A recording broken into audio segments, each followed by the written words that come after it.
اعوذ باللہ من الشیطان الرجیم بسم اللہ الرحمن الرحیم رب اشرح لی صدری ویسر لی امری واحلل عقدۃ من لسانی یفقہوا قولی ربی زدنی علما ربی زدنی علما ربی زدنی علما اللہم فقہنا فی الدین اللہم فقہنا فی الدین اللہم انی اسألک علما نافعا وعملا متقبلا ورزقا طیبا اللہم الہمنی رشدی واعذنی من شر نفسی اللہم ارنا الحق حقا وارزقنا اتباعہ وارنا الباطل باطلا وارزقنا اجتنابہ الحمد للہ نحمدہ ونستعینہ ونعوذ باللہ من شرور انفسنا ومن سیئات اعمالنا من یہدہ اللہ فلا مضل له ومن یضلل فلا ہادی له اللہ اللہ رب لا اشرک به شیئا اللہم لا سهل الا ما جعلته سهلا وانت تجعل الحزن سهلا اذا شئت اللہم ثبتنا عند الموت بلا الہ الا اللہ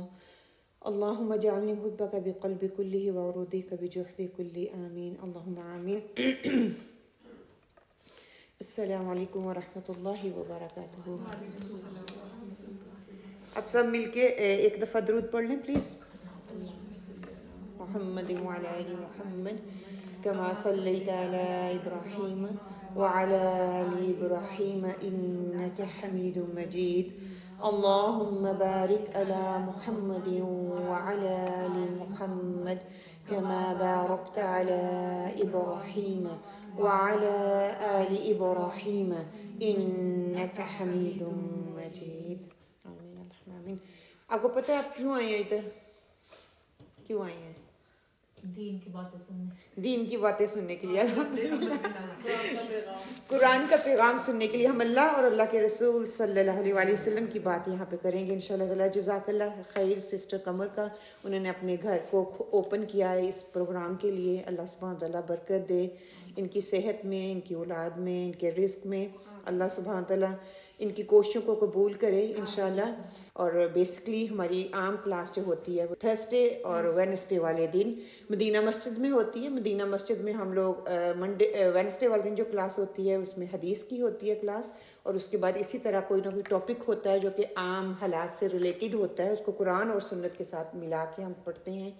اور اسی طرح تھرسڈے والے دن ہماری قرآن کی ریگولر کلاس ہوتی ہے جس میں ہم ترجمہ تفسیر کرتے ہیں اور اس کو ریلیٹ کرتے ہیں اپنی نارمل لائف کے ساتھ کہ ہم کس طرح سے اس سے سبق حاصل کر سکتے ہیں۔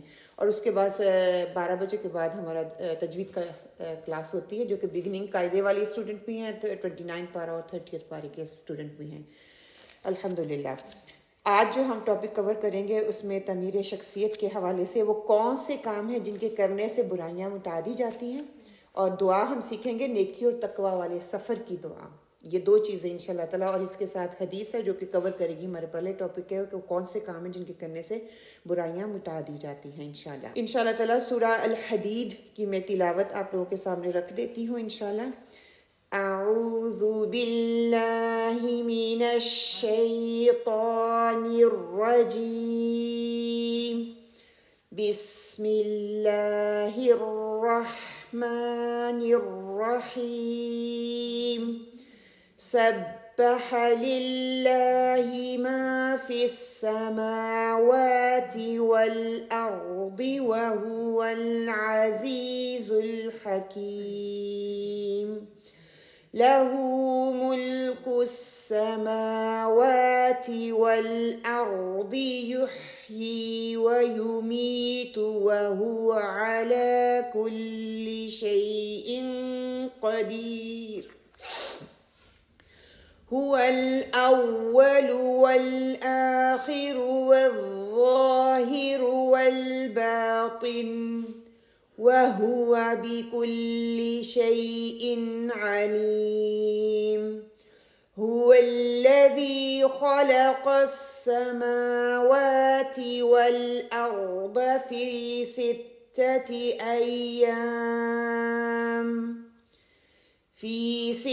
6 أيام ثم استوى على العرش يعلم ما يلج في الأرض وما يخرج منها وما ينزل من السماء السماء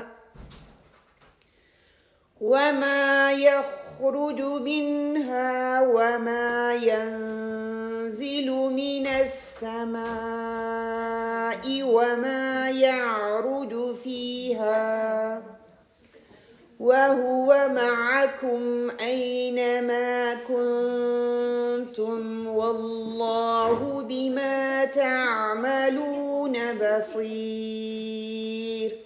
صدق اللہ العظیم. ترجمہ: اللہ کی تسبیح کی ہے ہر اس چیز نے جو زمین اور آسمانوں میں ہے، اور وہی زبردست دانا ہے.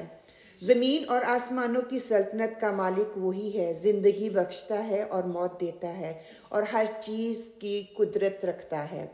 وہی اول ہے اور وہی آخر ہے، اور وہ ظاہر بھی ہے اور مخفی بھی، اور ہر وہ چیز جس کا علم رکھتا ہے. وہی ہے جس نے آسمانوں اور زمین کو 6 دنوں میں پیدا کیا اور پھر عرش پر جلوہ فرما ہوا. اس کے علم میں ہے جو کچھ زمین میں جاتا ہے اور جو کچھ اس سے نکلتا ہے، اور جو کچھ آسمان سے اترتا ہے اور جو کچھ اس میں چڑھایا جاتا ہے. وہ تمہارے ساتھ ہے جہاں بھی تم ہو، جو کام بھی تم کرتے ہو اسے وہ دیکھ رہا ہے. سب سے پہلے اس صورت کے حوالے سے میں آپ لوگوں کے سامنے رکھ دوں کہ انشاءاللہ سورہ الحدید کی آیات جو ہیں وہ میں نے آپ کے سامنے رکھی ہیں. یہ اسلام کی تاریخ کا نازک ترین مرحلہ تھا جب یہ آیات نازل ہوئیں. اس دور کے لیے مسلمانوں میں جو ہے اللہ سبحانہ وتعالیٰ مالی قربانیوں کو جو ہے اس کو بڑھانا چاہ رہے تھے، جس کی وجہ سے اللہ سبحانہ وتعالیٰ نے یہ آیات جو ہے آپ صلی اللہ علیہ وسلم پر نازل فرمائی تاکہ وہ آمادہ ہو جائیں، تاکہ ان کو یہ بات ذہن نشین ہو جائے کہ ایمان محض ذاتی اقرار کا نام نہیں ہے، یا کہ ظاہری اعمال ہم جو کر لیتے ہیں نا ہم اس کو کہہ دیتے ہیں کہ یہ ایمان ہے. اللہ سبحانہ تعالیٰ ان کو بتانا یہ چاہ رہے تھے، ان کے ذہنوں میں یہ چیز ڈالنا یہ چاہ رہے تھے کہ اللہ کے دین کے لیے مخلص ہونا اور اس کی اصل روح اور حقیقت کو جاننے کے لیے کیا ہے کہ اپنی پسندیدہ ترین چیز کو اللہ کی راہ میں قربان کرنا ہے. اور جو شخص اس روح سے خالی ہو جاتا ہے اس کا اقرار جو ہم کرتے ہیں نا کہ ہم ایمان لے کے آئیں، اقرار ایمانی جس کو کہہ رہے ہیں، وہ کھوکھلا ہے، وہ خالی ہے حقیقت میں، کیونکہ ان کے اندر وہ روح نہیں ہے جو اللہ تعالیٰ کو مطلوب ہے.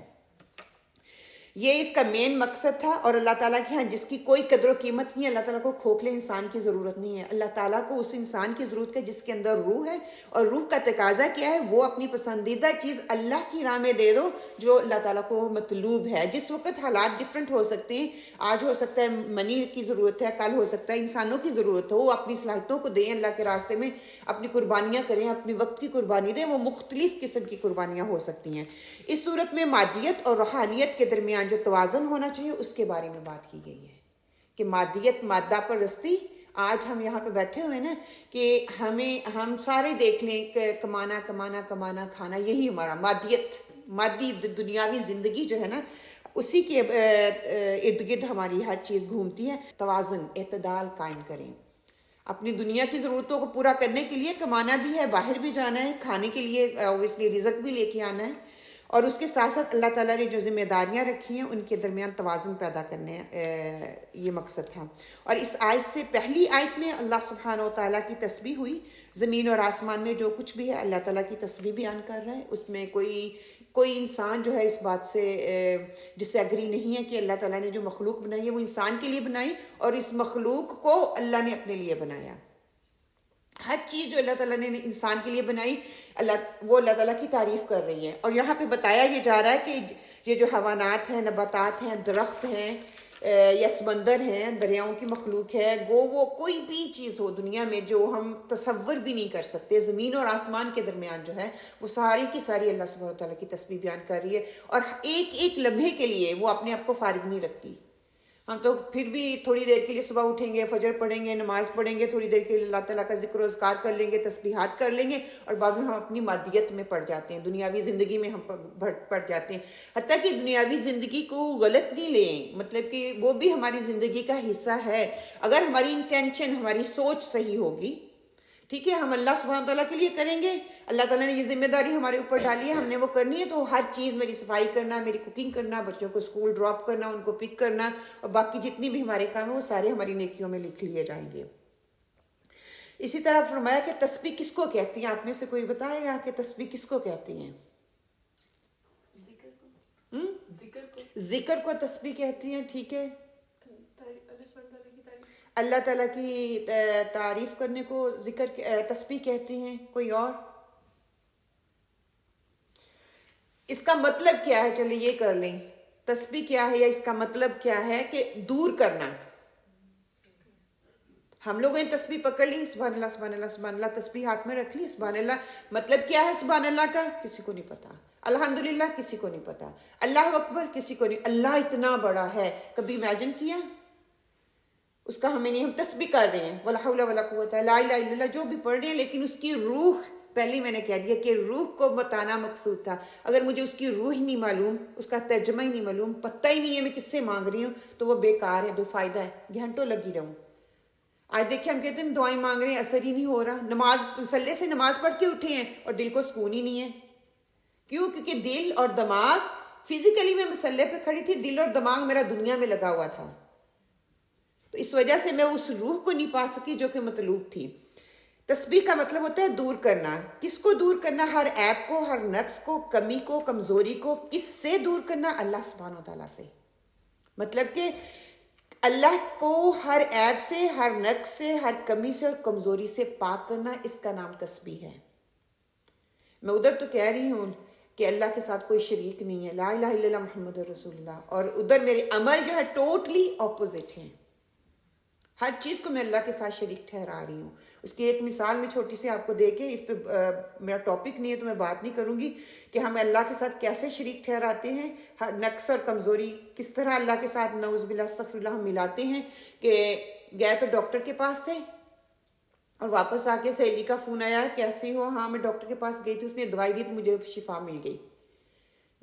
دوائی تو اللہ تعالیٰ نے اسباب بنائی، اللہ تعالیٰ نے کہا میں ڈائریکٹلی تو اللہ تعالیٰ نیچے نہیں آئیں گے نا، اسباب کے تھرو میں ڈاکٹر کے پاس گئی، اللہ نے ڈاکٹر کے ہاتھ میں شفا رکھی ہے۔ شفا اللہ نے دینی ہے، ڈاکٹر نے۔ ہمیں یہ نہیں کہ ہم جان بوجھ کے ایسا کرتے ہیں، ہم جو ماحول سے سیکھتے ہیں نا ویسے کرتے آ رہے ہیں۔ اس کے لیے ہمیں علم کی ضرورت ہے، شعور کی ضرورت ہے۔ یہ الفاظ کا چناؤ جو ہے نا، ہمیں سوچ سمجھ کے جب ہم بولیں گے تو وہ ہمیں چھوٹی چھوٹی باریکیاں جو ہے نا، ہم جیسے کہتے ہیں میرا بیٹا نہ ہوتا نا میں تو پتہ نہیں مر ہی جاتی، یا میرا بیٹا میرے لیے سب کچھ ہے۔ اللہ سبحانہ تعالیٰ نے وہ یہ مینز ہیں انسان ایک دوسرے کے لیے، ہاں وہ میری اولاد ہے، میرے والدین ہیں، میرا میاں ہے، وہ میرا قوام ہے، یہ ساری چیزیں اللہ تعالیٰ نے بتائی ہیں۔ لیکن اللہ تعالیٰ کے اسباب دنیا میں زندگی میں رہنے کے لیے اللہ تعالیٰ نے اسباب دیے، ان کا ہم استعمال کر رہے ہیں، لیکن اللہ نے وہ دیے ہیں۔ اگر میرا بیٹا ہوگا وہ کما کے لے کے آئے گا، اللہ نے اس کو توفیق دی، ہمت دی، اللہ نے اس کو ذہنیت دی، اللہ نے اس کو طاقت دی، وہ جاتا ہے کما کے لے کے آتا ہے۔ کریڈٹ گوز ٹو اللہ سبحانہ وتعالیٰ، میرے بیٹے کو نہیں جائے گا، وہ محنت کر رہا ہے اللہ کی دی ہوئی توفیق سے۔ ڈاکٹر سے مجھے شفا ملی اللہ کی دی ہوئی توفیق سے۔ کہ یہ الفاظ کا چناؤ پھر ہمیں کرنا آ جائے گا انشاءاللہ تعالیٰ جب ہمیں علم ہوگا، جب ہم قرآن سے جڑیں گے۔ پھر تسبیح قول سے بھی ہوتی ہے اور عمل سے بھی کی جاتی ہے۔ پھر یہ کلمات سے کیوں کہا گیا کہ تسبیح جو ہے وہ کرنی ہے؟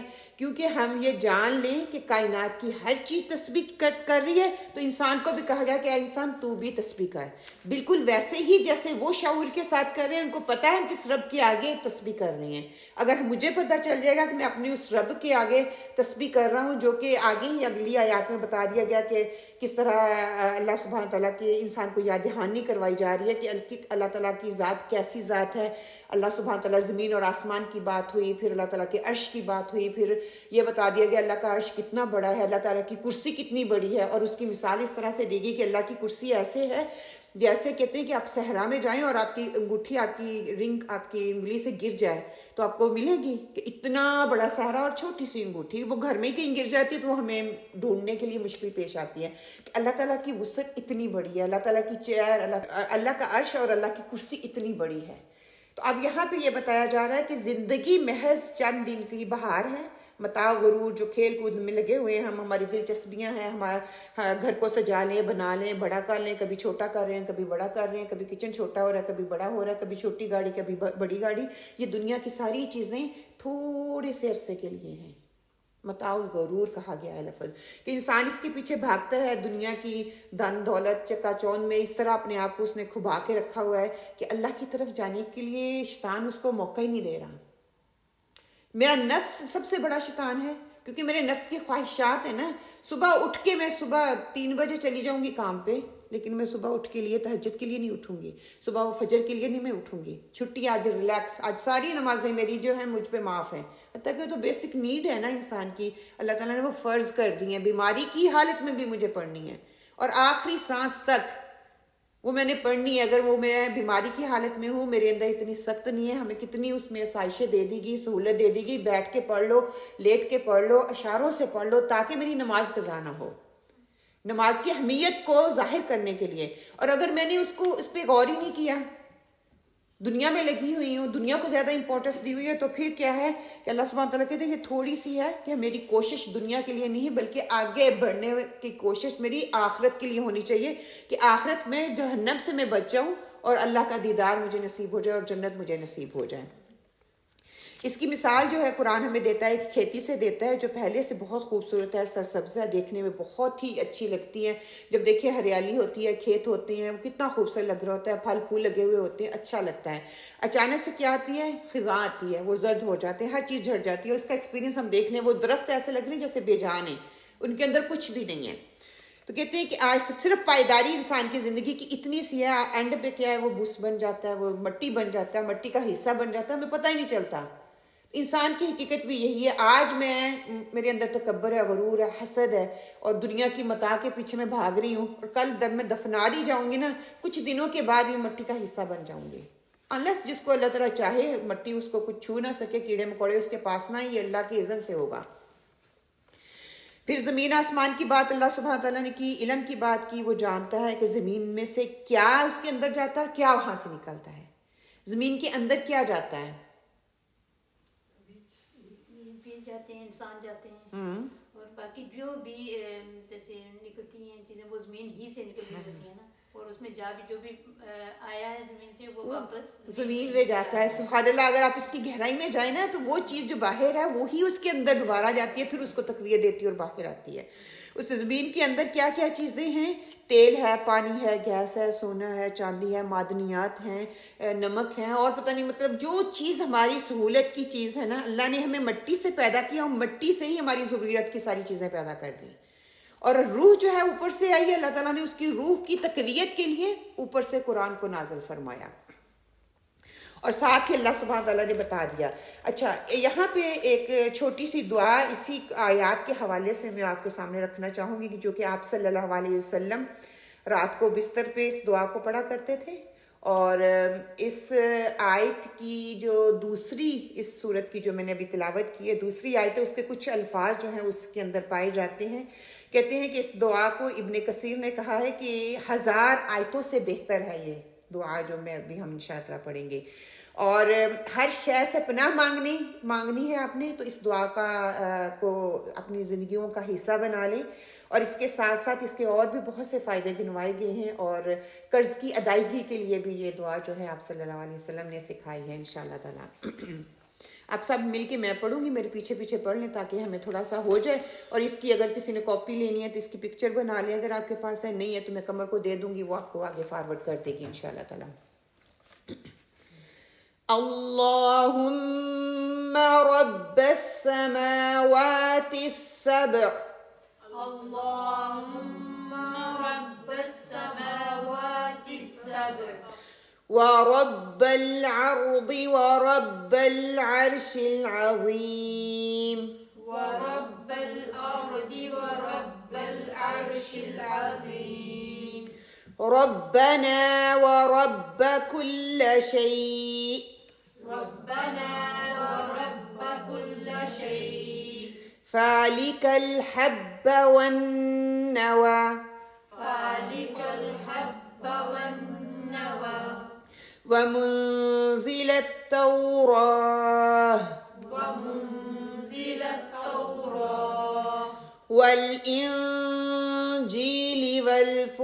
والفرقان، والإنجيل والفرقان، أعوذ بك من شر كل شيء، أعوذ بك من شر كل شيء، أنت آخذ بناصيته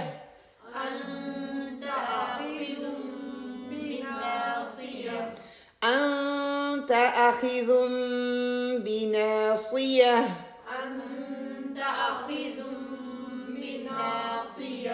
اللهم أنت الأول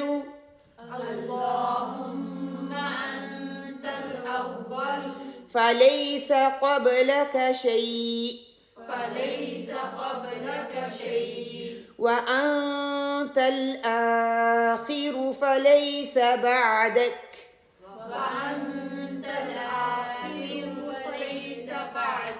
شيء وأنت الظاهر فليس فوقك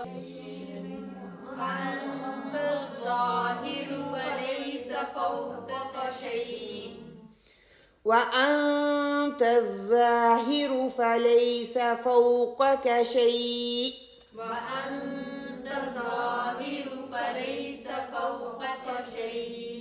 وأنت الباطن فليس دونك شيء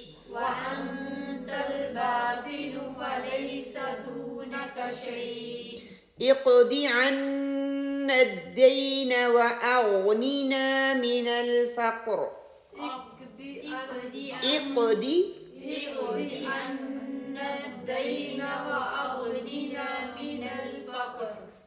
تو یہ بہت ہی خوبصورت دعا انشاءاللہ تعالیٰ آج جو ہے آپ یہاں پہ آئیں. اس کے حوالے سے یہ حدیث ہے جو میں آپ کے ساتھ انشاءاللہ تعالیٰ شیئر کروں گی. ابو ہریرہ رضی اللہ تعالیٰ سے روایت ہے کہ رسول صلی اللہ علیہ وآلہ وسلم نے فرمایا اللہ تعالیٰ کے کچھ فرشتے ایسے ہیں جو راستوں میں پھرتے رہتے ہیں اور اللہ کی یاد کرنے والوں کو تلاش کرتے رہتے ہیں. پھر جب وہ ایسے لوگوں کو پا لیتے ہیں جو اللہ کا ذکر کر رہے ہوتے ہیں تو ایک دوسرے کو آواز دیتے ہیں آؤ ہمارا مطلب حاصل ہو گیا. پھر وہ نیچے آسمان تک اپنے پروں سے انہیں گھیر لیتے ہیں. پھر ختم پر اپنے رب کی طرف چلے جاتے ہیں. مطلب کہ جب وہ محفل ختم ہو جاتی ہے تو وہ واپس اللہ کی طرف جاتے ہیں. پھر ان کا رب ان سے پوچھتا ہے حالانکہ وہ اپنے بندوں کے متعلق خوب جانتا ہے کہ میرے بندے کیا کہتے تھے. وہ جواب دیتے ہیں کہ وہ تیری تسبیح پڑھتے تھے. اللہ سبحانہ تعالیٰ دوبارہ شورٹی دیتے ہیں صرف ہمیں بتانے کے لیے حتیٰ کہ اللہ کو تو ہر چیز کا پتہ ہے. وہ فرشتوں سے پوچھتے ہیں کہ جہاں پہ تم گئے تھے تو وہ بندے اس وقت کیا کہہ رہے تھے, کیا مانگ رہے تھے. وہ تیری تسبیح پڑھتے تھے, تیری کبریائی بیان کرتے تھے, تیری حمد کرتے تھے اور تیری بڑائی بیان کر رہے تھے. پھر اللہ تعالیٰ پوچھتا ہے کیا انہوں نے مجھے دیکھا؟ کہا کہ وہ جواب دیتے ہیں نہیں. کہ جب اللہ تعالیٰ نے کہا کہ ان لوگوں کو جن کی محفل میں تم گئے انہوں نے مجھے دیکھا ہے, تو فرشتے آگے سے کہتے ہیں کہ نہیں, انہوں نے نہیں دیکھا. واللہ انہوں نے تجھے نہیں دیکھا. اس پر اللہ تعالیٰ فرماتے ہیں سب ان کا اس وقت کیا حال ہوگا اگر وہ مجھے دیکھ لیتے. کہ اگر مجھے دیکھا نہیں تو ان کا یہ حال ہے. میری محبت میں وہ میری محفلیں جگہ جگہ پر جما رہے ہیں, بیٹھ کے اس کو اللہ کا ذکر کر رہے ہیں. اگر وہ مجھے دیکھ لیتے تو ان کی کیفیت کیسی ہوتی. وہ جواب دیتے ہیں کہ اگر وہ تیرا دیدار کر لیتے ہو تو تیری عبادت اور بھی بہت زیادہ کرتے, تیری بڑائی اور بھی زیادہ بیان کرتے, تیری تسبیح اور بھی زیادہ کرتے. پھر اللہ تعالیٰ دریافت کرتا ہے پھر وہ مجھ سے کیا مانگتے ہیں؟ فرشتے کہتے ہیں وہ جنت مانگتے ہیں. اللہ تعالیٰ پوچھتا ہے کہ کیا انہوں نے جنت کو دیکھا ہے؟ فرشتے جواب دیتے ہیں کہ واللہ انہوں نے تیری جنت کو نہیں دیکھا. اللہ تعالیٰ دریافت کرتا ہے ان کا اس وقت کیا عالم ہوتا اگر انہوں نے جنت کو دیکھا ہوتا. فرشتے جواب دیتے ہیں کیا انہوں نے جنت کو دیکھا ہوتا تو وہ اس سے بھی اور بھی زیادہ کے حریص ہو جاتے, اس کے خواہش مند ہوتے, سب سے بڑھ کر اس کے طلبگار ہوتے. پھر اللہ تعالیٰ پوچھتا ہے کہ وہ کس چیز سے پناہ مانگتے ہیں؟ فرشتے جواب دیتے ہیں دوزخ سے. اللہ تعالیٰ پوچھتا ہے کیا انہوں نے جہنم کو دیکھا ہے؟ وہ جواب دیتے ہیں نہیں واللہ انہوں نے جہنم کو نہیں دیکھا. اللہ تعالیٰ فرماتا ہے پھر اگر انہوں نے اسے دیکھا ہوتا تو ان کا کیا حال ہوتا؟ وہ جواب دیتے کہ انہوں نے اسے دیکھا ہوتا تو اس سے بچنے میں وہ سب سے آگے ہوتے اور سب سے زیادہ خوف کھاتے. اس پر اللہ سبحانہ تعالیٰ فرماتے ہیں کہ میں تمہیں گواہ بناتا ہوں کہ میں نے ان کی مغفرت کر دی. سبحان اللہ, کہ جو اللہ کی محفل میں آتا ہے اس کی مغفرت کر دی جاتی ہے. اور نبی کریم صلی اللہ علیہ وسلم نے فرمایا اس پر ان میں سے ایک فرشتے نے کہا ان میں فلاں بھی تھا جو صرف ذاکرین میں سے نہیں تھا, راستے سے گزر رہا تھا. وہ کسی ضرورت سے آ گیا تھا. اللہ تعالیٰ ارشاد فرماتا ہے کہ یہ ذاکرین وہ لوگ ہیں جس کی مجلس میں بیٹھنے والا نامراد نہیں رہتا. حضرت ابو ہریرہ رضی اللہ تعالیٰ سے روایت ہے کہ اس طرح اگر آپ نے فرمایا اللہ تبارک و تعالیٰ کے کچھ فرشتے ہیں جو زمین میں چکر لگاتے رہتے ہیں, وہ اللہ کے ذکر کی مجلسوں کو تلاش کرتے ہیں. جب وہ کوئی ایسی مجلس پاتے ہیں جس میں اللہ کا ذکر ہوتا ہے تو ان کے ساتھ بیٹھ جاتے ہیں, اور وہ ایک دوسرے کو اپنے پروں سے اس طرح ڈھانپ لیتے ہیں کہ اپنے اوپر اور نیچے آسمانوں کے درمیان کی وسعت کو وہ بھر دیتے ہیں. اب امیجن کریں ہمارے اوپر اب فرشتوں کے جو ہے وہ انہوں نے سایہ کیا ہوا ہے, اور وہ ایسے ایک دوسرے کے اوپر یہاں سے لے کے آسمان تک وہ ہماری محفل میں شامل ہیں. جب مجلس میں شریک ہونے والے لوگ منتشر ہو جاتے ہیں تو یہ فرشتے بھی اوپر کی طرف جاتے ہیں اور آسمان پر چلے جاتے ہیں. راوی نے کہا تو اللہ سبحانہ و تعالیٰ ان سے پوچھتا ہے, حالانکہ وہ ان کے بارے میں سب سے زیادہ جانتے ہیں, تم کہاں سے آئے ہو؟ وہ کہتے ہیں ہم زمین میں رہنے والے ہیں, تیرے بندوں کی طرف سے ہو کر آئے ہیں جو تیری پاکیزگی بیان کر رہی ہیں, تیری بڑائی بیان کر رہے ہیں, اور فرمایا صرف اور صرف تیرے ہی معبود ہونے کا اقرار کر رہے ہیں, اور تیری حمد و ثنا کر رہے تھے, اور تجھ سے دعا مانگ رہے تھے. فرمایا وہ مجھ سے کیا مانگ رہے تھے؟ انہوں نے کہا وہ تجھ سے تیری جنت مانگ رہے تھے. فرمایا کیا انہوں نے میری جنت دیکھی ہے؟ انہوں نے کہا نہیں. پروردگار نہیں. فرمایا انہوں نے میری جنت دیکھی ہوتی تو وہ کیا کہتے؟ وہ تیری پناہ مانگتے. اب وہی الفاظ جو ہیں, تھوڑے سے الفاظ کی آگے پیچھے حضرت ابو ہریرہ جو حدیث بیان کر رہے ہیں.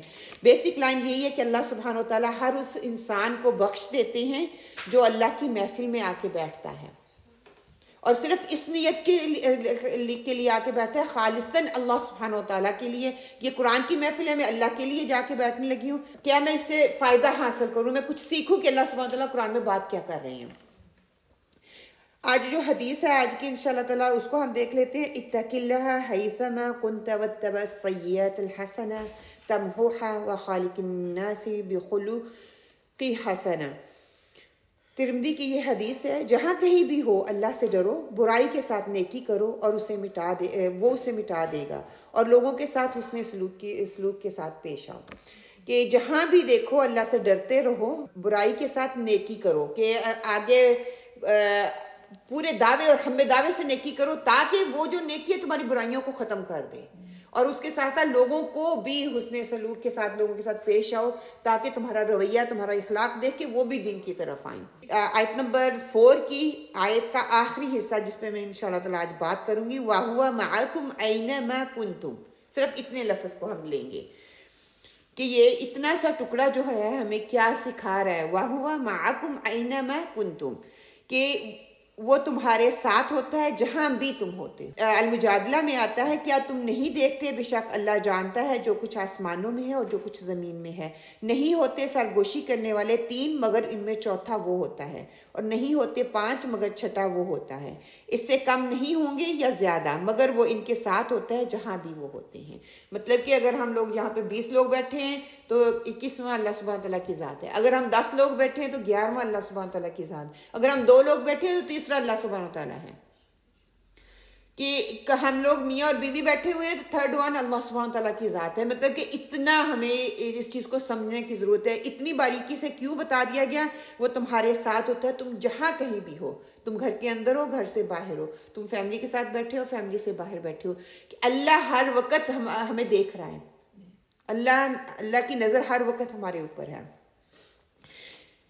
کہ ساتھ ہونے کا مطلب یہاں پہ جو ہے نا اسکالرز کہتے ہیں کہ یہ نہیں ہے کہ وہ پرسنلی یا فزیکلی ہمارے ساتھ ہے اللہ سبحانہ تعالیٰ. جس طرح ہم ایک دوسرے کے ساتھ بیٹھے ہوئے نا, ہمیں وہ پتہ چل رہا ہے کہ میرے ساتھ کوئی نیکسٹ بندہ بیٹھا ہوا ہے. ابھی تو آپ کو بتایا ہے نا میں نے کہ اللہ سبحانہ تعالیٰ کا جو عرش کتنا بڑا ہے, اس کی کرسی کتنی بڑی ہے, اللہ سبحانہ تعالیٰ کی وسعت کتنی بڑی ہے. وہ امیجن کرے کیا وہ ایک انسان کے ساتھ ہو سکتی ہے؟ امپاسبل, کبھی بھی نہیں وہ ہو سکتی. تو اللہ سبحانہ تعالیٰ فزیکلی طور پہ ہمارے ساتھ نہیں ہوتا, پرسنلی ہمارے ساتھ آ کے نہیں بیٹھتے, لیکن وہ ہر وقت موجود ہیں. یہ سبحان اللہ اپنی صفات کی وجہ سے, وہ اپنے علم کی وجہ سے, اپنی قدرت کی وجہ سے, اپنی قدرت کے تصرف کی وجہ سے ان کی اللہ تعالیٰ کی جو صفات ہے نا، اگر آپ ان کو جانیں سبحان اللہ، تو آپ کو اللہ کی قربت کا اور احساس ہو کہ اللہ سبحان تعالیٰ کس طرح سے ہے. جو صفات انسان کے اندر ہیں وہ اللہ کے اندر بھی پائی جاتی ہیں. اس کا بالکل مطلب یہ نہیں کہ اللہ کے اندر ایز اٹ از جیسے ہمارے ساتھ پائی جاتی ہیں اللہ میں بھی پائی جاتی ہیں. انسان دیکھ سکتا ہے، میں یہاں تک دیکھ سکتی ہوں، اس کمرے سے باہر میں نہیں دیکھ سکتی، لیکن اللہ تعالیٰ ہر جگہ دیکھ سکتے ہیں. میں فزیکلی اس کمرے میں آج موجود ہوں، لیکن اللہ سبحانہ تعالیٰ ہر جگہ ہی موجود ہیں. میں فزیکلی اپنے گھر میں اور اس گھر میں نہیں ہو سکتی. فزیکلی میں شاپنگ کرنے ازدا یا ٹیسکو میں ایک وقت میں 2 جگہ پہ نہیں ہو سکتی، لیکن اللہ سبحانہ تعالیٰ ہر جگہ موجود ہے. ہر ایک کی ضرورت کا اللہ تعالیٰ کو احساس ہے، اللہ تعالیٰ اس کی ضرورت کو پورا کر رہا ہے. اور دیکھیں دنیا میں کتنی مخلوق ہے، ہر ایک، کوئی کھا رہا ہے، کوئی سو رہا ہے، کوئی لیٹ رہا ہے، کوئی بیمار ہے، مطلب ہر ایک بندے کی نیڈ کو وہ پورا کر رہا ہے. اللہ سبحانہ تعالیٰ کی ذات جو ہے اتنی وہ وسیع ہے، اس کا ہم اندازہ نہیں کر سکتے. اور دوسرا کہتے ہیں کہ عربوں میں صحبت کے لیے ضروری نہیں ہے کہ کوئی دوسرا انسان آپ کے بالکل ساتھ ہی بیٹھا ہو تو ہم اس کو صحبت کہتے ہیں. ہماری زبان میں تو یہ ہے نا کہ آپ کے ساتھ بیٹھا ہے اس کو ہم صحبت کہتے ہیں. عرب لوگ جو ہے کہتے ہیں کہ لوگ دور بھی ہوں، آپ کا دوست یا آپ کا قریبی یا آپ کا ہمدرد دور بھی ہو، لیکن وہ آپ کے قریب ہو. اور اس کی مثال آج یہ فون نے بڑی آسان ہمیں سمجھا دی ہے. سبحان اللہ، قرآن تو اتنے ہزاروں سال پہلے ہمیں یہ چیز بتا رہا ہے، لیکن آج یہ فون میں دیکھیں ہم پاکستان میں بیٹھے ہوں کے ساتھ کیسے فیس ٹائم کرتے ہیں تو ایسے لگتا ہے میرے ساتھ ہی وہ بیٹھا ہوا ہے. دوست میری کہیں بھی ہوگی کہ ہم فون پہ بات کرتے ہیں تو ہمیں یہ احساس ہوتا ہے کہ وہ ہمارے پاس ہی ہے. اللہ تعالیٰ سے ہم سب مل کر دعا کرتے ہیں کہ اللہ تعالیٰ ہمیں اپنا قرب عطا کرے. اللہ سبحانہ و تعالیٰ جو ہے، قرب کا مطلب یہ ہوتا ہے کہ ہم اس کے ساتھ جڑ جائیں. بالکل ایسے نہیں جیسے جڑ کے ایک دوسرے کے ساتھ آپ لوگ بیٹھے ہوئے ہیں، کہ اللہ سبحانہ تعالیٰ ہمیں اپنی ذات کا وہ تصرف، اپنے ذات کا وہ احساس ہمارے اندر پیدا ہو جائے. ہم یہاں پہ بیٹھے ہیں تو ہمارا علم کا یا ہمارے شعور کا وہ لیول ہو جائے کہ ہمیں وہ اللہ یہاں پہ موجود ہیں، اللہ کے فرشتے اس محفل کو گھیرے ہوئے ہیں. وہ توکل جس کو ہم کہتے ہیں نا، اگر وہ آ جائے گا تو ہمارے ہر کام کرنے کا انداز جو ہے وہ بدل جائے گا.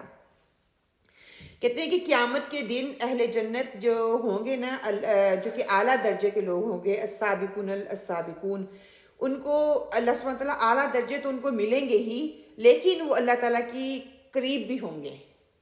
قربت وہاں پہ ان کو صحیح محسوس ہوگی کہ ایک اللہ تعالیٰ کا دیدار ہے، ایک اللہ تعالیٰ کا قرب ہے. ہم یہاں پہ کہتے ہیں اللہ تعالیٰ اپنا قرب نصیب کر. ہمیں کہتے ہیں، ہم اللہ تعالیٰ سے دعا مانگتے ہیں نا، کہ قرب کا یہ مطلب نہیں کہ اللہ سبحانہ تعالیٰ ہمارے ساتھ آ کے بیٹھ جائیں گے. اللہ سبحانہ تعالیٰ ہمارے دلوں میں سکون پیدا کر دیں گے اپنی صفات کے ذریعے. اللہ سبحانہ تعالیٰ ہمیں دنیا سے بے نیاز کر دیں گے. اللہ سبحانہ تعالیٰ اپنے قریب ہمیں کر لیں گے. ہم اللہ کو خوش کرنے والے کاموں میں آگے بڑھنا شروع کر دیں گے. اللہ کی قربت کی احساس ہمیں ہونا شروع ہو جائے گا. اور پھر سوچے کہ سبحان اللہ، جب میں اس کی تیاری کر رہی تھی کہ حضرت آسیہ رضی اللہ تعالیٰ کی بات میرے دماغ میں آ رہی تھی. اس وقت وہ فرعون کے گھر میں تھی، ہر آسائش اس کو موجود تھی، ہر سہولت اس کے موجود تھی، مطلب ہر ایک چیز ان کے پاس تھی. اس وقت تورات نازل نہیں ہوئی تھی. اور ان کی دعا دیکھ لیں، رب ابن لی عندک بیتا فی الجنہ، کہ اللہ تعالیٰ اپنے قریب جو ہے نا وہ گھر مجھے دے. اپنی کیوں ان کی سوچ کیوں اتنی اعلیٰ تھی؟ وہ بھی دنیا میں کھو سکتی تھی، وہ بھی دنیا کی چکا چوند کو لے سکتی تھی، لیکن اللہ تعالیٰ نے اپنے ایمان کی حلاوت ان کے اندر اتنی پیدا کر دی تھی نا. ہم کہتے ہیں کہ یہاں پہ حالات ایسے ہیں، ہمارے ارد گرد بہت فتنہ ہے تو ہم بھی بس اس میں بہک جاتے ہیں. اس وقت فرعون کے دور میں حضرت آسیہ رضی اللہ تعالیٰ کا قرآن میں اللہ نے ذکر کر دیا کہ وہاں پہ اس ماحول میں رہ کے انہوں نے اپنے آپ کو کس طرح اللہ کے ساتھ جوڑے رکھا. کسی چیز نے ان کو اللہ سے دور ہونے کے لیے اپنی طرف راغب نہیں کیا. آج میں اور آپ، ہم اپنے آپ کو دیکھ لیں کہ ہم دنیا میں کس طرح مشغول ہیں. کیوں ہم اللہ تعالیٰ سے یہ دعا نہیں کرتے کہ اللہ تعالیٰ ہمیں اپنی قربت دے. اللہ تعالیٰ آخرت میں جب تمہارے سامنے آئیں تو اللہ تعالیٰ اپنا دیدار کروانا، اپنا قرب دینا، دنیا میں بھی اور آخرت میں بھی اپنا گھر کا. ہم کیوں نہیں یہ دعا مانگتے کہ رب ابن لی عندک بیتا فی الجنہ، کہ ہمیں بھی اپنی قرب میں، جنت میں اپنے پاس گھر دے. قرب بھی وہ چیز ہے، یعنی پاس کہا کہ اپنے پاس دے. کیوں کہ میں وہاں پہ آپ کا دیدار کرتی رہوں. اگر وہ حلاوت ہم نے اپنے اندر لے کے آنی ہے، وہ صرف باتیں کرنے سے نہیں آئیں گی، وہ صرف کہہ دینے سے نہیں آئیں گی. وَاتَّقُوا اللَّهَ يُعَلِّمُكُمُ اللَّهُ، کہ اللہ کا تقوی اختیار کرو تو اللہ خود ہی ہمیں سکھا دیتا ہے. پھر ایسی ایسی باتیں ہمارے اندر آتی ہیں، ہمیں لوگوں سے سیکھنے کی ضرورت نہیں پڑتی. میرے اپنے جذبات، میرے اپنے احساسات میرے اندر وہ فیلنگ لاتے ہیں کہ میں اللہ تعالیٰ سے، اللہ میرے قریب ہے. میں اللہ تعالیٰ کو فیل کرتی ہوں کہ ہاں اللہ تعالیٰ ہر وقت میرے ساتھ ہے. یہ دنیا کی رونقیں، یہ دنیا کی چکا چوند، یہ مجھے اللہ کے قرب کو لینے اور پانے میں رکاوٹ ہیں. یہ نہیں کہ ہم نے ان کا استعمال نہیں کرنا. ہم سفر پہ جاتے ہیں تو ہم کیا کرتے ہیں؟ وہیں پہ بیٹھ جاتے ہیں؟ نہیں، ہم اپنی مقصد پورا کرتے ہیں اور پھر واپس اپنے گھر واپس آتے ہیں. ہمارا واپس اصلی گھر کیا ہے؟ ہم نے واپس اللہ کی طرف لوٹ کے جانا ہے. یہ تھوڑی دیر کے لیے ہم یہاں پہ رکے ہیں، یہاں پہ ڈیرے جما کے نہیں بیٹھے، بلکہ کیا کریں کہ یہ دنیا آنکھیں کھول کے اللہ کی جو قدرت کی نشانیاں ہیں اس پہ غور و فکر کریں، اللہ کا قرب حاصل کریں، اللہ کے دیدار کو چاہنے کے لیے، اللہ کے جلال کو پانے کے لیے اس کی دعا کریں. اللہ کا جو نور ہے نا وہ ایک حجاب ہے، ہم پا نہیں سکتے، لیکن اللہ کی صفات کے تھرو ہم اس کو دیکھ سکتے ہیں. اللہ کا نور جو ہے جب ہمارے اندر آئے گا تو ہمارا کردار بدلے گا، ہمارے رویے بدلیں گے، ہمارا رہن سہن بدلے گا. اس کی مثال دیکھیں، موسیٰ علیہ السلام نے کیا کہا تھا؟ انہوں نے اللہ سبحانہ تعالیٰ سے کہا تھا نا کہ میں اللہ سبحانہ تعالیٰ تیرا دیدار کرنا چاہتا ہوں. تو اللہ سبحانہ تعالیٰ نے کیا کہا تھا کہ تو دیدار نہیں کر پائے گا. اگر یہ پہاڑ اپنی جگہ پہ رہ گیا تو پھر تو میرا دیدار کر لے گا، ورنہ نہیں. پھر کیا ہوا تھا؟ پہاڑ جل کے ٹکڑے ٹکڑے ریزہ ریزہ ہو گیا. اور موسیٰ علیہ السلام کے ساتھ کیا ہوا تھا؟ بے ہوش ہو گئے تھے. وہ نہیں، اللہ تعالیٰ کا وہ دیدار نہیں کر سکے تھے. کہ جب کچھ نہ تھا وہ تھا، اللہ سبحانہ تعالیٰ کی ذات تھی، اور جب کچھ نہ رہے گا تو اللہ تعالیٰ کی ذات ہے. سبحان اللہ، کہ وہ سب ظاہروں سے بڑھ کر ظاہر ہے. کیوں؟ کیونکہ دنیا میں جو کچھ بھی ظہور پر ظاہر ہو رہا ہے اس کی صفات کے مرہون منت ہو رہا ہے. سبحان اللہ. آپ امیجن کریں جب کوئی نہیں تھا تو وہ تھا. جب دنیا میں کچھ نہیں ہوگا، ہر چیز اللہ تعالیٰ کہتے ہیں روٹی کی طرح چٹیل میدان بن جائے گی، تب بھی وہ ذات ہوگی. آپ صلی اللہ علیہ وسلم نے دعا حضرت عائشہ رضی اللہ تعالیٰ کو سکھائی تھی کہ انت اول فلیس قبل کا شیء، تو ہی پہلا ہے، کوئی تجھ سے پہلے نہیں. وہ دعا جو ہم نے پہلے پڑھی تھی نا، اس کے اینڈ والے الفاظ وہی یہاں پہ بھی آ رہے ہیں. وَأَنْتَ الْآخِرُ فَلَيْسَ بَعْدَ شَيْءٍ، اور تو ہی آخر ہے، کوئی تیرے بعد نہیں. وَأَنْتَ الظَّاهِرُ فَلَيْسَ فَوْقَ شَيْءٍ، تو ہی ظاہر ہے، کوئی تجھ سے اوپر نہیں. وَأَنْتَ الْبَاطِنُ فَلَيْسَ دُونَكَ شَيْءٍ، اور تو ہی باطن ہے، تجھ سے مخفی کوئی چیز نہیں ہے. کہ ہر چیز، مطلب کوئی چیز چھوڑی نہیں ہے، ہر چیز کا ہماری سوچ، ہمارے خیالات، ہمارے ارادے اس مقام تک نہیں پہنچ سکتے. ہم سوچ ہی نہیں سکتے. ہم جتنے مرضی بھی ذہین ہیں، کلیور ہیں، ہوشیار اپنے آپ کو کہہ لیں، لیکن اتنا ہی سوچ پائیں گے جتنا اللہ تعالیٰ نے ہماری وسعت رکھی ہوئی ہے، جتنا ہم سوچ سکتے ہیں. پھر اس کے بعد یہ ہے کہ جب آپ نماز پڑھیں نا تو اس وقت اللہ کا جو عرش ہے اس کی وسعت کو اپنے دماغ میں لے کے آئیں. اس کا نور کیسا ہوگا، اللہ کا عرش کیسا ہوگا، اللہ کی کرسی کو امیجن کریں کہ وہ کیسی ہوگی، اس کا جلال کیسا ہوگا. تو پھر دیکھیں کہ آپ کی نماز کی کوالٹی کیسی ہوتی ہے. ہم تو کہتے ہیں اللہ اکبر، ہانڈی بنانی، روٹی بنانی، بچوں کو لے کے آنا، مطلب پڑھ الحمدللہ رہے ہوتے ہیں اور بیک آف مائنڈ یہ چیز چل رہی ہوتی ہے. الحمدللہ پڑھ رہے ہیں، اس کے میننگ کا بھی نہیں ہمیں پتہ، ہم مانگ کیا رہے ہیں اللہ تعالیٰ سے، تاکہ وہ اس سیلف دعا ہے وہ سورۃ فاتحہ نماز. پھر کہ ہمارے دل میں اللہ کی وہ عظمت، وہ بڑائی آئے گی ہی تو ہی ہم ہر وقت اللہ کو یاد کر سکیں گے. پھر میں صفائی کر رہی ہوں، صفائی نصف ایمان ہے، وہ میری عبادت بن جائے گی. کوکنگ کر رہی ہوں، میں اپنے بچوں کو یا اپنے میاں کو حلال رزق بنا کے کھلا رہی ہوں، ان کے اندر طاقت آئے، وہ نماز اچھے سے پڑھ سکیں، ان کے اندر تقویت آئے، وہ اللہ کی عبادت اور ذکر و اذکار اچھے سے کر سکیں، تو اس میں برکت ڈال دے گا اللہ سبحانہ وتعالیٰ. وہ تمہارا کھانا پینا جس طرح کی مرضی ڈشیں کھاؤ، وہ تمہارے لیے عبادت گن لی جاتی ہیں. پھر اللہ سبحانہ وتعالیٰ فرماتے ہیں وَاللَّهُ بِمَا تَعْمَلُونَ بَصِيرٌ، اور جو کام وہ کرتے ہیں وہ دیکھنے والا ہے.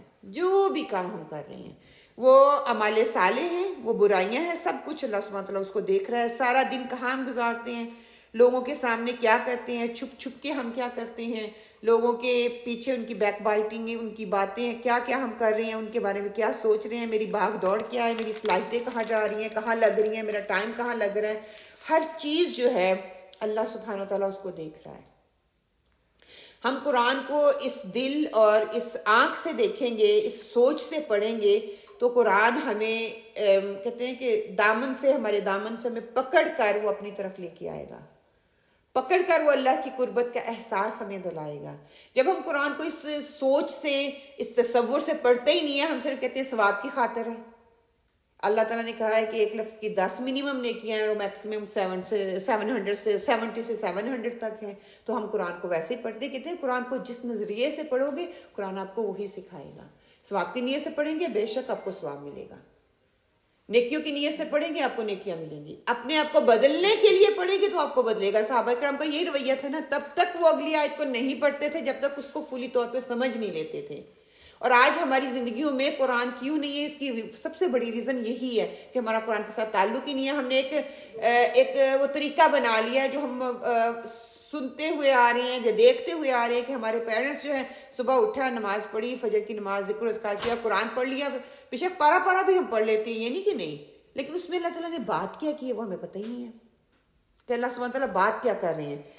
پھر وہ اللہ کو وہاں موجود پاتا ہے کہ وہ دیکھ رہا ہے، وہ جانتا ہے، وہ اس کی شہرت کے بھی قریب ہے، ہر وقت ہر کسی کے ساتھ اللہ سبحانہ تعالیٰ کی ذات موجود ہوتی ہے۔ انسان اس دنیا کی تمام تر جو دلچسپیاں ہیں کا جو مطلب پرستی کہہ لیں، اس سے دامن کب وہ چھڑا سکے گا، کب اس سے دور جا سکے گا؟ جب وہ اللہ سبحانہ تعالیٰ کی قربت کا احساس تبھی وہ لے پائے گا جب وہ محتاط ہو کے زندگی گزارے گا۔ بعد میں مل لینا پلیز، اللہ کی بات ہو رہی ہے اور آپ لوگ آپ بیچ میں ہی الحمد للہ قوت ہے،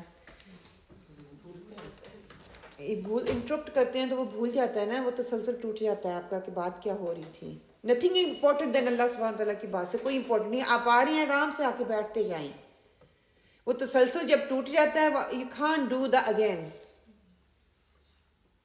کہ اللہ سبحانہ تعالیٰ جو ہے اللہ سبحانہ تعالیٰ کی قربت کو حاصل کرنے کے لیے ہمیں دنیا میں یہ جو ہے نا دنیا کی محبت، اس کو دل سے نکالنا پڑے گا۔ جب وہ دل سے نکلے گی، دل میں جتنی بھی گندگی ہے، دل میں نفرتیں ہیں، برائیاں ہیں، وہ خود ہی آہستہ آہستہ دور ہوتی جائیں گی۔ آج کی ہماری جو دعا ہے نیکی اور تقویٰ کے سفر کی دعا ہے، اس کو انشاءاللہ تعالیٰ ہم پڑھنے کی کوشش کرتے ہیں کہ سفر پر نکلنے سے پہلے بہت سی دعائیں جو ہیں ہمیں سکھا دی گئیں۔ آپ صلی اللہ علیہ وسلم کی سنت سے ہمیں بہت سی دعائیں ملتی بھی ہیں جو آپ صلی اللہ علیہ وسلم نے سکھائیں۔ کچھ ایسی دعائیں ہیں جو میں آپ کے ساتھ شیئر کروں گی انشاءاللہ تعالیٰ۔ ان میں سے ایک یہ ہے، جب ہم سفر پہ نکلتے ہیں تو یہ دعا ہمیں سکھائی گئی کہ آپ صلی اللہ علیہ وسلم نے کہا کہ سفر پہ نکلنے سے پہلے 2 نفل پڑھ لیں سفر کی نماز کی نیت کرتے ہوئے، اس کے بعد جو ہے یہ دعا آپ پڑھیں۔ انشاءاللہ تعالیٰ اس دعا کو میں آپ کے لیے پڑھ دیتی ہوں، پھر آپ لوگ اس کو ہم کٹھے اس کو دہرا ہی لیتے ہیں انشاءاللہ تعالیٰ، ٹھیک ہے؟ بسم اللہ الرحمن الرحیم۔ آپ میں سے کتنے لوگوں کو پتہ ہے کہ سفر پہ نکلنے سے پہلے دعا پڑھی جاتی ہے؟ الحمدللہ۔ اس کے کافی ورژن ہیں، چھوٹے بھی ہیں بڑے بھی ہیں انشاءاللہ تعالیٰ۔ وہ انہی میں سے ایک یہ ہے کہ اللہ اکبر سبحان الذی سخر لنا هذا وما كنا له مقرنين وإنا إلى ربنا لمنقلبون اللهم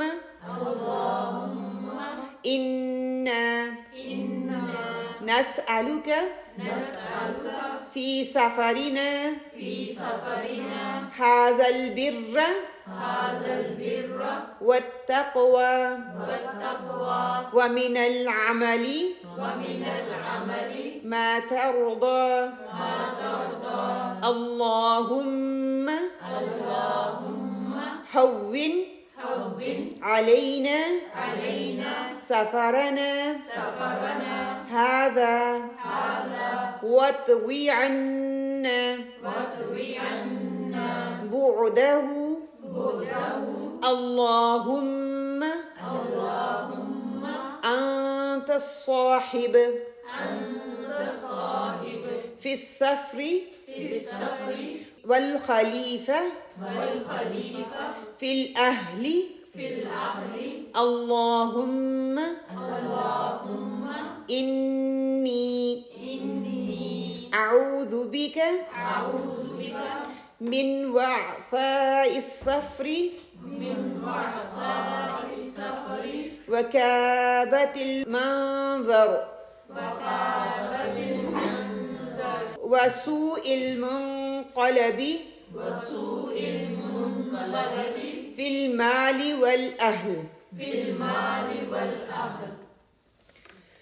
اللہ سب سے بڑا ہے، اللہ سب سے بڑا ہے، اللہ سب سے بڑا ہے، پاک ہے وہ ذات جس نے اس ٹرانسپورٹ کو، اس وقت جو تھی گھوڑے کی سواری کو عام سمجھا جاتا تھا. یہ قرآن پاک کی ایک آیت ہے جس میں اس کی پوری تفصیل ہمیں مل جاتی ہے. ٹھیک ہے، اس پہ میں بات نہیں کروں گی. اس وقت گھوڑوں کا استعمال کیا جاتا تھا، اونٹوں کا استعمال کیا جاتا تھا، اور آج کے دور میں ہمارے لیے، میں نے اس لیے ٹرانسپورٹ یہاں پہ لکھا ہے، گاڑیاں ہیں، ہم ان کا استعمال کرتے ہیں، کو ہماری خدمت میں لگا دیا، اور ہم خود اس پر قادر نہ ہوتے، اور ہمارے رب کی طرف ہماری آخری مقدر، مطلب کہ یہ چیز جس پہ ہم سواری کریں ہمارے مقدر میں نہ ہوتی. اے اللہ، ہم تجھ سے سوال کرتے ہیں کہ ہمارے اس سفر میں ہمیں نیکی عطا فرما، اور ہم تجھ سے ایسے اعمال مانگتے ہیں جن سے تو راضی ہو جا. اے اللہ، ہمارے سفر کو آسان فرما، اور ہمیں اس کی مسافت پر جلد طے کر دے، کیونکہ پتہ ہے نا، سفر پہ نکلنا ایک مشقت کا کام ہے. ایک آپ صلی اللہ علیہ وسلم نے کہا کہ یہ سختی ہے انسان کے اوپر، جب انسان سفر کرتا ہے یہ سختی میں گنا جاتا ہے. تو اسی لیے آپ صلی اللہ علیہ وسلم نے کہا کہ جانے سے پہلے بھی دعا مانگ کے جاؤ، اور واپسی پہ بھی جو ہے اللہ تعالیٰ کا شکر ادا کرو جب واپس آ جاؤ. اے اللہ، تو سفر میں ساتھی اور اہل عیال کا جانشین بنا دے. اے اللہ، میں سفر کی تکلیف سے، دلوں کے بدلنے سے اور بری حالت سے تیری پناہ میں آتا ہوں، اور مال اور اہل عیال کے ساتھ بدنصیبی سے تیری پناہ میں آتا ہوں.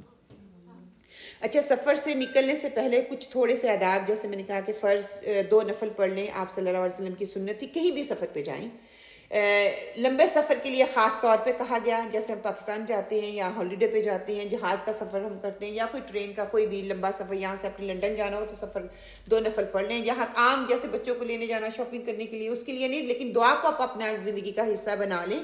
لیکن نفل کی ضرورت نہیں، پڑھ لیں گے تو آپ کو اس کا اجر ہے، اس کا کوئی گناہ نہیں ہے. پھر یہ ہے کہ اگر آپ نے لمبے سفر پہ جانا ہے کہ قرض کی ادائیگی دے کے جاؤ، اگر کسی کا قرض دینا ہے تو آپ اس کو دے کے جاؤ.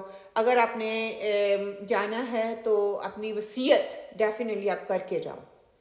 لمبے سفر پہ جانا ہے، ہمیں نہیں پتہ ہم نے واپس آنا ہے کہ نہیں. ہم جب پاکستان کے لیے جاتے ہیں یا پاکستان سے آتے ہیں تو کیا کہ پتہ نہیں پھر ہم نے ملنا ہے یا نہیں ملنا ہے. تو آپ نے کسی کو کوئی اچھی بات بتانی ہے، بچوں کو پیچھے وصیت کر کے جانی ہے، یا آپ نے ادھر فیملی والوں سے مل کے آ رہے ہیں، کسی کو کوئی وصیت کرنی ہے تو آپ کر جائیں، کہ ہمیں نہیں پتہ ہمیں دوبارہ موقع ملے گا یا نہیں ملے گا. یہ آپ صلی اللہ علیہ وسلم کی سنت ہے. پھر آپ صلی اللہ علیہ وسلم کی سنت ہے کہ ہمیشہ اکیلا بندہ سفر نہیں کرے، تنہا بندہ سفر نہیں کرے، 2 ہونے چاہیے، دونوں میں سے ایک کو پھر امیر بنا لیا جائے، یا اس سے زیادہ آپ سفر اکٹھے ہو کے گروپ کی شکل میں کر سکتے ہیں.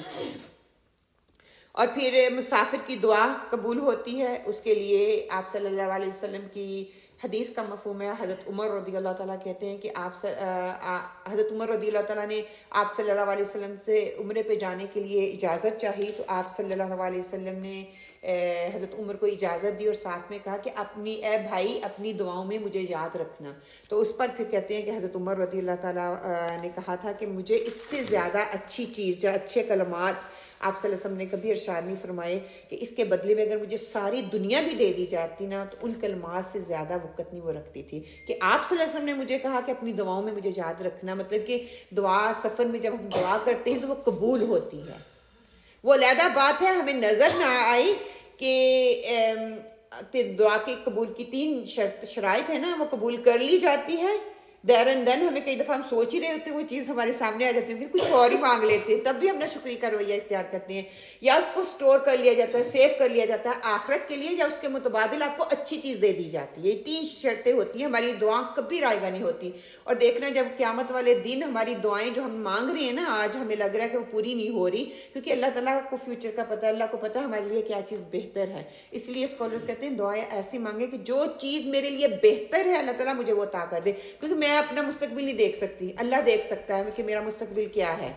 سو اللہ سبحانہ وتعالیٰ جو ہے وہ مستقبل کو دیکھتے ہیں، تو اس کے لحاظ سے وہ ہمیں عطا کرتے ہیں کہ جو ہمارے لیے بہتر ہے. ہم اپنا فیوچر نہیں دیکھ سکتے، تو اللہ تعالیٰ سے دعا کے الفاظ کا چناؤ ایسے کریں جو میرے لیے بہتر ہے، مجھے وہ عطا فرما دے. اور آخرت میں جب ہم اللہ سبحانہ وتعالیٰ وہ دعائیں جو ہے نا ہمارے سامنے لا کے رکھیں گے، تو اس کے متبادل آخرت میں جو ہمیں ملے گا، ہم کہیں گے کاش دنیا میں کوئی ہماری دعا قبول ہی نہ ہوتی، دنیا میں کوئی ایسی دعا تھی نہیں جو امپورٹنٹ تھی کہ اللہ تعالیٰ آخرت کے لیے ساری دعاؤں کو میرے لیے سٹور کر لیتا. پھر کہتے ہیں کہ آپ صلی اللہ علیہ وسلم کی سنت تھی جمعرات والے دن آپ سفر کے لیے نکلا کرتے تھے, ارلی مارننگ میں نکلا کرتے تھے, کیونکہ اس وقت ارلی مارننگ کرنا ظہر کی نماز تک بندہ اپنی کسی منزل تک پہنچ جاتا تھا. آج ہماری نیندیں پوری نہیں ہو رہی, ارلی مارننگ میں نکلے تو یقین کریں آپ ساری شاپنگ وغیرہ سارا کچھ کر کے آپ واپس آ جاتے ہیں, ٹائم پہ اپنی نمازوں کو پورا کر سکتے ہیں. جیسے آج کل دن بہت چھوٹے چھوٹے ہیں, یا تو پھر عشاء کی نماز پڑھ کے جائیں تاکہ کوئی بعد میں کوئی آپ کو یہ نہ ہو کہ میں نے نماز میری قضا ہو جائے گی یا کچھ اس طرح سے, یا پھر شروع میں جائیں. دوران سفر آپ صلی اللہ علیہ وسلم کی روٹین ہوا کرتی تھی, وہ قرآن پاک پڑھتے تھے, ذکر و اذکار کرتے تھے. اور آج کے دور میں ہم ذکر و اذکار کے ساتھ ساتھ اگر ایڈ کر لیں کہ کوئی اچھی کتاب پڑھ لیں تاکہ آپ کا وقت ضائع نہ ہو, آپ کو دیکھ کے شاید کوئی اور ذکر اذکار کرنے لگ جائے, آپ قرآن پڑھ رہے ہیں, آپ کے ساتھ والا بیٹھا شاید قرآن پڑھنے لگ جائے, آپ کو اس کا اجر جو ہے وہ ملے انشاءاللہ تعالی. پھر آپ صلی اللہ علیہ وسلم یہ دعا پڑھا کرتے تھے انشاءاللہ تعالی. یہ ساری دعائیں جو ہے نا میں انشاءاللہ تعالی آپ کے سامنے ویسے ہی شیئر کر دیتی ہوں. سواری پر بیٹھنے کی دعا, جو پہلی دعا تھی اس میں دیکھیں اللہ اکبر سبحان اللہ کا ذکر آیا, اور یہاں پہ بسم اللہ الحمدللہ سبحان الذی سخر لنا هذا وما كنا له مقرنین وإن إلى ربنا لمنقلبون. 3 دفعہ الحمدللہ, 3 دفعہ اللہ اکبر, پھر سبحانک انی ظلمت نفسی فاغفر لی فإنہ لا یغفر الذنوب الا انت. یہ دعا یہ حضرت علی رضی اللہ تعالیٰ جو ہیں وہ پڑھا کرتے تھے. فرماتے ہیں کہ ایک مرتبہ رسول صلی اللہ علیہ وسلم بسم اللہ کہہ کر رکاب میں اپنا پاؤں رکھا, وہ گھوڑے کی جو ہوتی ہے نا جس پہ بیٹھتے ہیں تو اس کے آپ صلی اللہ علیہ وسلم نے اپنا پاؤں رکھا, اس پہ سوار ہوئے, پھر فرمایا الحمدللہ, پھر فرمایا سبحان الذی سخر لنا ھذا, یہ دعا پڑھی. بسم اللہ پڑھ کے آپ نے پاؤں رکھا, پھر الحمدللہ پڑھا, پھر دعا پڑھی سبحان الذی سخر لنا ھذا, پھر آپ نے 3 دفعہ الحمدللہ کہا اور 3 دفعہ اللہ اکبر پڑھا. پھر آپ نے یہ دعا پڑھی سبحانک انی ظلمت نفسی فاغفر لی فإنہ لا یغفر الذنوب الا انت. تو آپ بھی یہ ہم میں سے عام جو ہے نا ہم یہ پڑھتے ہیں سبحان الذی سخر لنا ھذا وما كنا له مقرنین. یہ دعائیں جو ہیں یہ بھی آپ صلی اللہ علیہ وسلم کی سنت سے, بسم اللہ کے اللہ کے نام سے جو بھی ہے اللہ تعالیٰ نے جو ہمیں عطا کیا ہے, اللہ تیرا شکر ہے. پھر آپ سواری میں بیٹھیں, پھر آپ وہ دعا پڑھیں سبحان الذی سخر, پھر اللہ کا شکر کریں الحمدللہ میں بیٹھ گیا ہوں آسانی سے. دیکھیے اس وقت گھوڑوں پہ وہ بیٹھتے تھے, گھوڑے سے کوئی گر جاتا تو ختم ہونے والا کام تھا نا, تو پھر اس کا اللہ تعالیٰ کا شکر ادا کریں. پھر آپ اس میں اگر ہمارے پاس گاڑی ہے کہ شکر ہے, مطلب پیدل چلنے والے بھی تو ہیں نا, اتنی ٹھنڈی میں مجھے گاڑی دے دی, اللہ تیرا شکر ہے تو نے یہ سواری دی. اللہ اکبر, اللہ تو ہی دے سکتا ہے, تیرے سوا کوئی نہیں دے سکتا. ہم سب مل کو اس کو پڑھ لیں ایک دفعہ انشاءاللہ تعالی. بسم اللہ الحمدللہ سبحان الذی سخر لنا ھذا وما كنا له مقرنین. سبحان الذي سخر لنا هذا وما كنا له مقرنين وإنا إلى ربنا لمنقلبون. وإنا إلى ربنا لمنقلبون. الحمد لله الحمد لله الله أكبر الله أكبر. سبحانك إني ظلمت نفسي سبحانك إني ظلمت نفسي فاغفر لي فاغفر لي فإنه لا يغفر الذنوب إلا أنت. فإنه لا يغفر الذنوب إلا أنت. جب رکیں گے تو اللہ انت سکون کے ساتھ انشاءاللہ. ٹھیک ہے, شروع اللہ کے نام سے, سب تعریفیں اللہ ہی کے لیے ہیں. پاک ہے وہ ذات جس نے ہمارے لیے اسے مسخر فرما دیا اور ہم اسے مسخر کرنے والے نہ تھے, اور بے شک ہم اپنے رب کی طرف پلٹ کر جانے والے ہیں. سب تعریف اللہ ہی کے لیے ہے, اللہ سب سے بڑا ہے, پاک ہے. تو بے شک میں نے ظلم کیا اپنے ہی اوپر, پس تو مجھے معاف کر دے. بے شک تیرے سوا کوئی گناہ کو معاف کرنے والا نہیں ہے. کہ ہم ہر چیز کو اللہ ہی کی طرف لوٹا رہے ہیں, اللہ کا شکر ادا کر رہے ہیں. پھر سفر کی دعائیں کیا ہے کہ گھر والوں کو جو ہے مسافر کے لیے دعائیں کرنی چاہیے. جب مسافر نکلتا ہے تو گھر والے اس کے لیے کیا دعا کریں, استودع اللہ دینکم و امانتکم و خواتیم اعمالکم, کہ میں تمہارے دین, تمہاری امانت اور تمہارے مال کے خاتمے میں اللہ کے سپرد کرتی ہوں. بچے اسکول جاتے ہیں, بچوں کو چھوڑنے کے لیے جاتے ہیں تو کیا ہے ان کو اللہ کے سپرد کر دیں.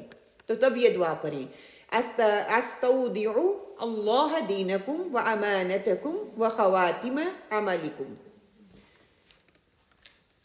پھر دوسرا کیا ہے کہ مسافر کو خیر کے لیے دعا دینا، یہ بھی آپ صلی اللہ علیہ وسلم کی سنت ہے۔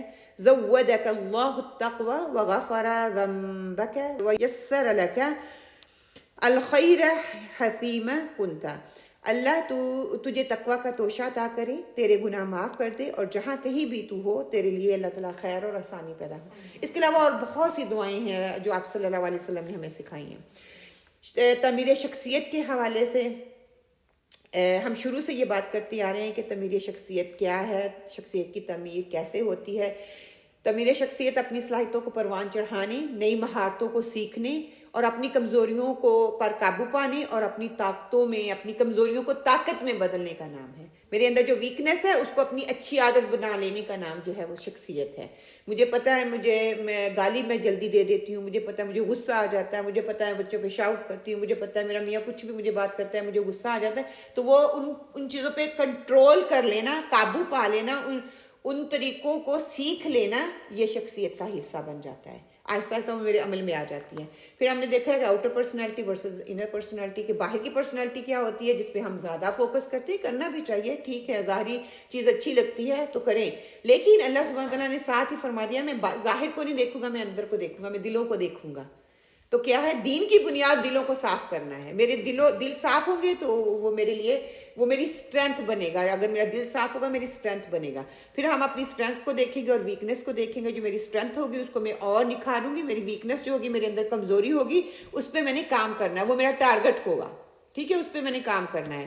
پھر اس سے ٹارگٹ کے اوپر جب پھر میں پلاننگ کر لوں گی کیا ہوگی، وہ میری عادت بنے گی وہ چیز، جب میں اس کے شعوری طور پہ کام کروں گی۔ عادت کیسے بنوں گی؟ عادت سے مراد ایسا عمل جو کثرت سے مسلسل کیا جائے اور لاشعوری طور پر میری یہ عادت کا حصہ وہ بن جائے۔ کوئی بھی چیز ہو، جیسے ہم نماز پڑھتے ہیں لاشعوری، جو 5 وقت کی پڑھتے ہیں وہ لاشعوری طور پہ اب ہم پڑھ رہے ہیں نا، تو ہم کوشش کریں اس میں شعور لایا جائے۔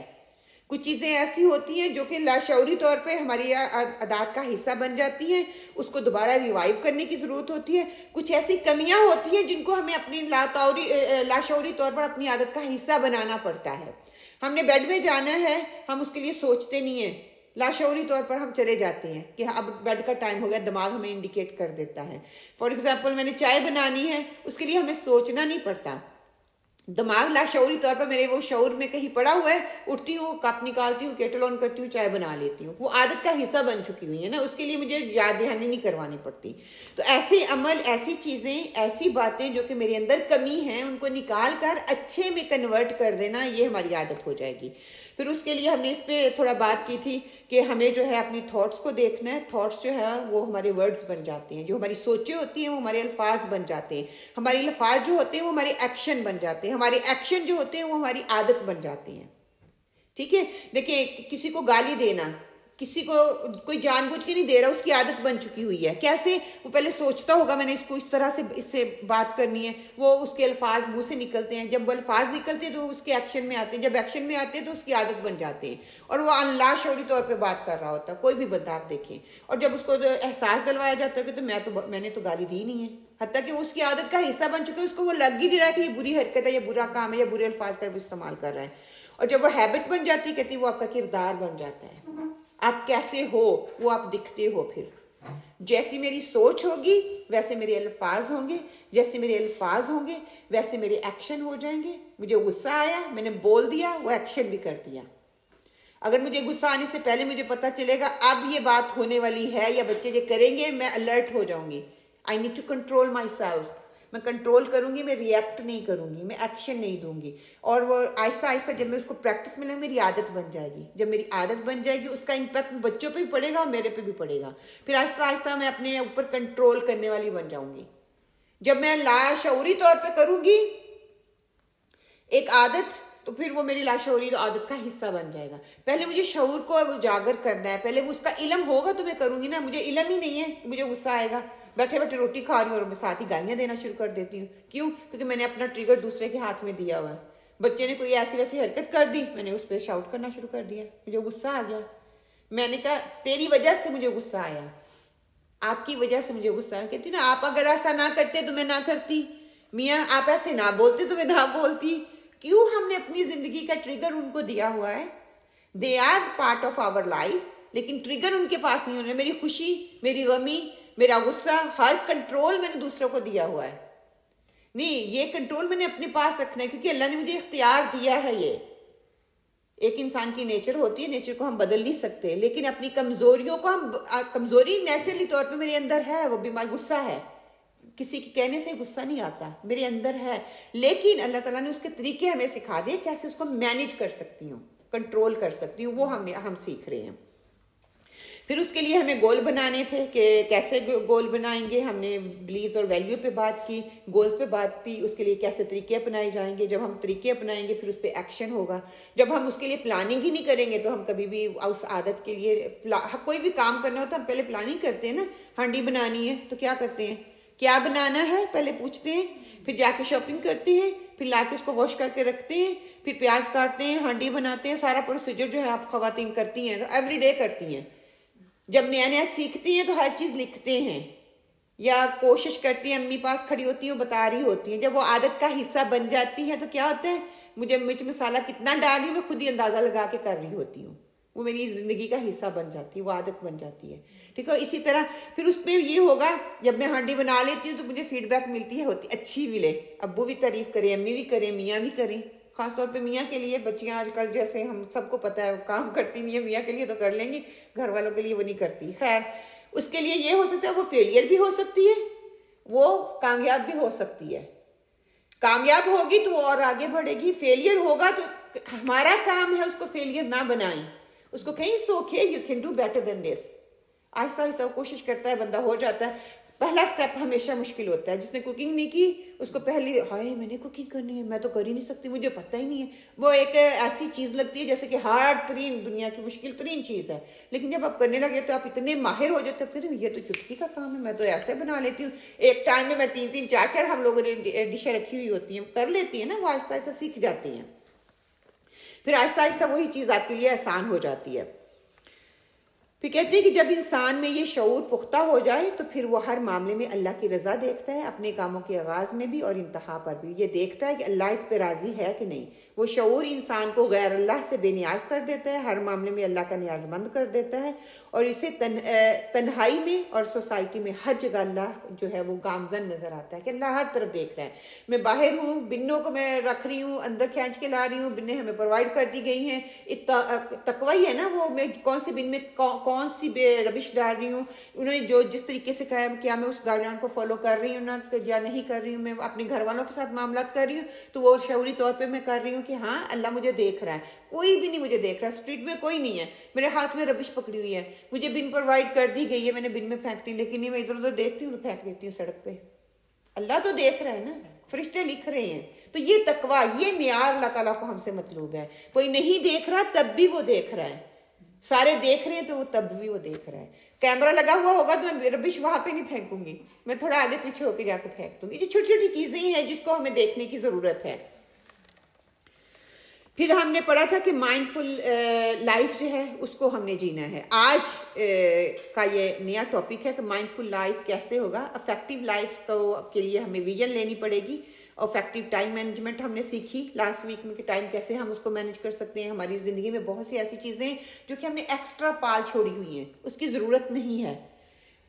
پھر ہم نے 4 حصے بنا کے 4 اسکوائر بنائے تھے, اس میں 1 2 3 and 4 important and urgent, urgent and important, not important and not. میں ان شاء اللہ آگے آپ کو دکھاؤں گی, اس پہ ہم بات کریں گے. پھر اس پہ کیا ہے کہ میں کتنی میرے اندر لیڈرشپ سکلز ہیں, کتنی میں پرائورٹائز چیزوں کو کرتی ہوں, میں کس طرح سے دوسروں کے ساتھ شیئر کرتی ہوں, دوسروں کو انسپائر کرتی ہوں, کس دوسروں کو فیسیلیٹیٹ کرنے کی کوشش کرتی ہوں. یہ ساری چیزیں ایک مائنڈفل لائف کا حصہ ہیں. جب میں ان ساری چیزوں کو سوچ کے اپنی پلاننگ میں لے کے آؤں گی تو میری زندگی ڈیفینیٹلی بہتر ہوگی. اگر میں بس ایسے ہی بس ایسے ہی اٹھ کے میں نے ہانڈی بنائی رکھ دی, مجھے نہیں پتا کہ کتنی میجرمنٹ ہے, کتنے لوگوں کے لیے بنانی ہے, وہ ہم سارا سوچ کے بناتے ہیں نا. تو اس طرح کے کام جو دین کے لیے اٹھ کے بغیر مینجمنٹ کے ہم کام کرنا شروع کر دیں یا کوئی بھی پروجیکٹ کرنا چاہ رہے ہیں تو اس کے لیے مجھے مائنڈفل ہونا پڑے گا. پھر ہم نے تھوڑی سی بات اس پہ بھی کی تھی کہ کردار کے حوالے سے ظلم احسان اور عدل کا. اللہ تعالیٰ نے ہر انسان کو, مجھے اور آپ کو دنیا میں پیدا کیا, ہمارے ساتھ رشتے ہیں, ہمارے ساتھ سوسائٹی ہے, معاشرہ ہے, اس کے حق ہیں.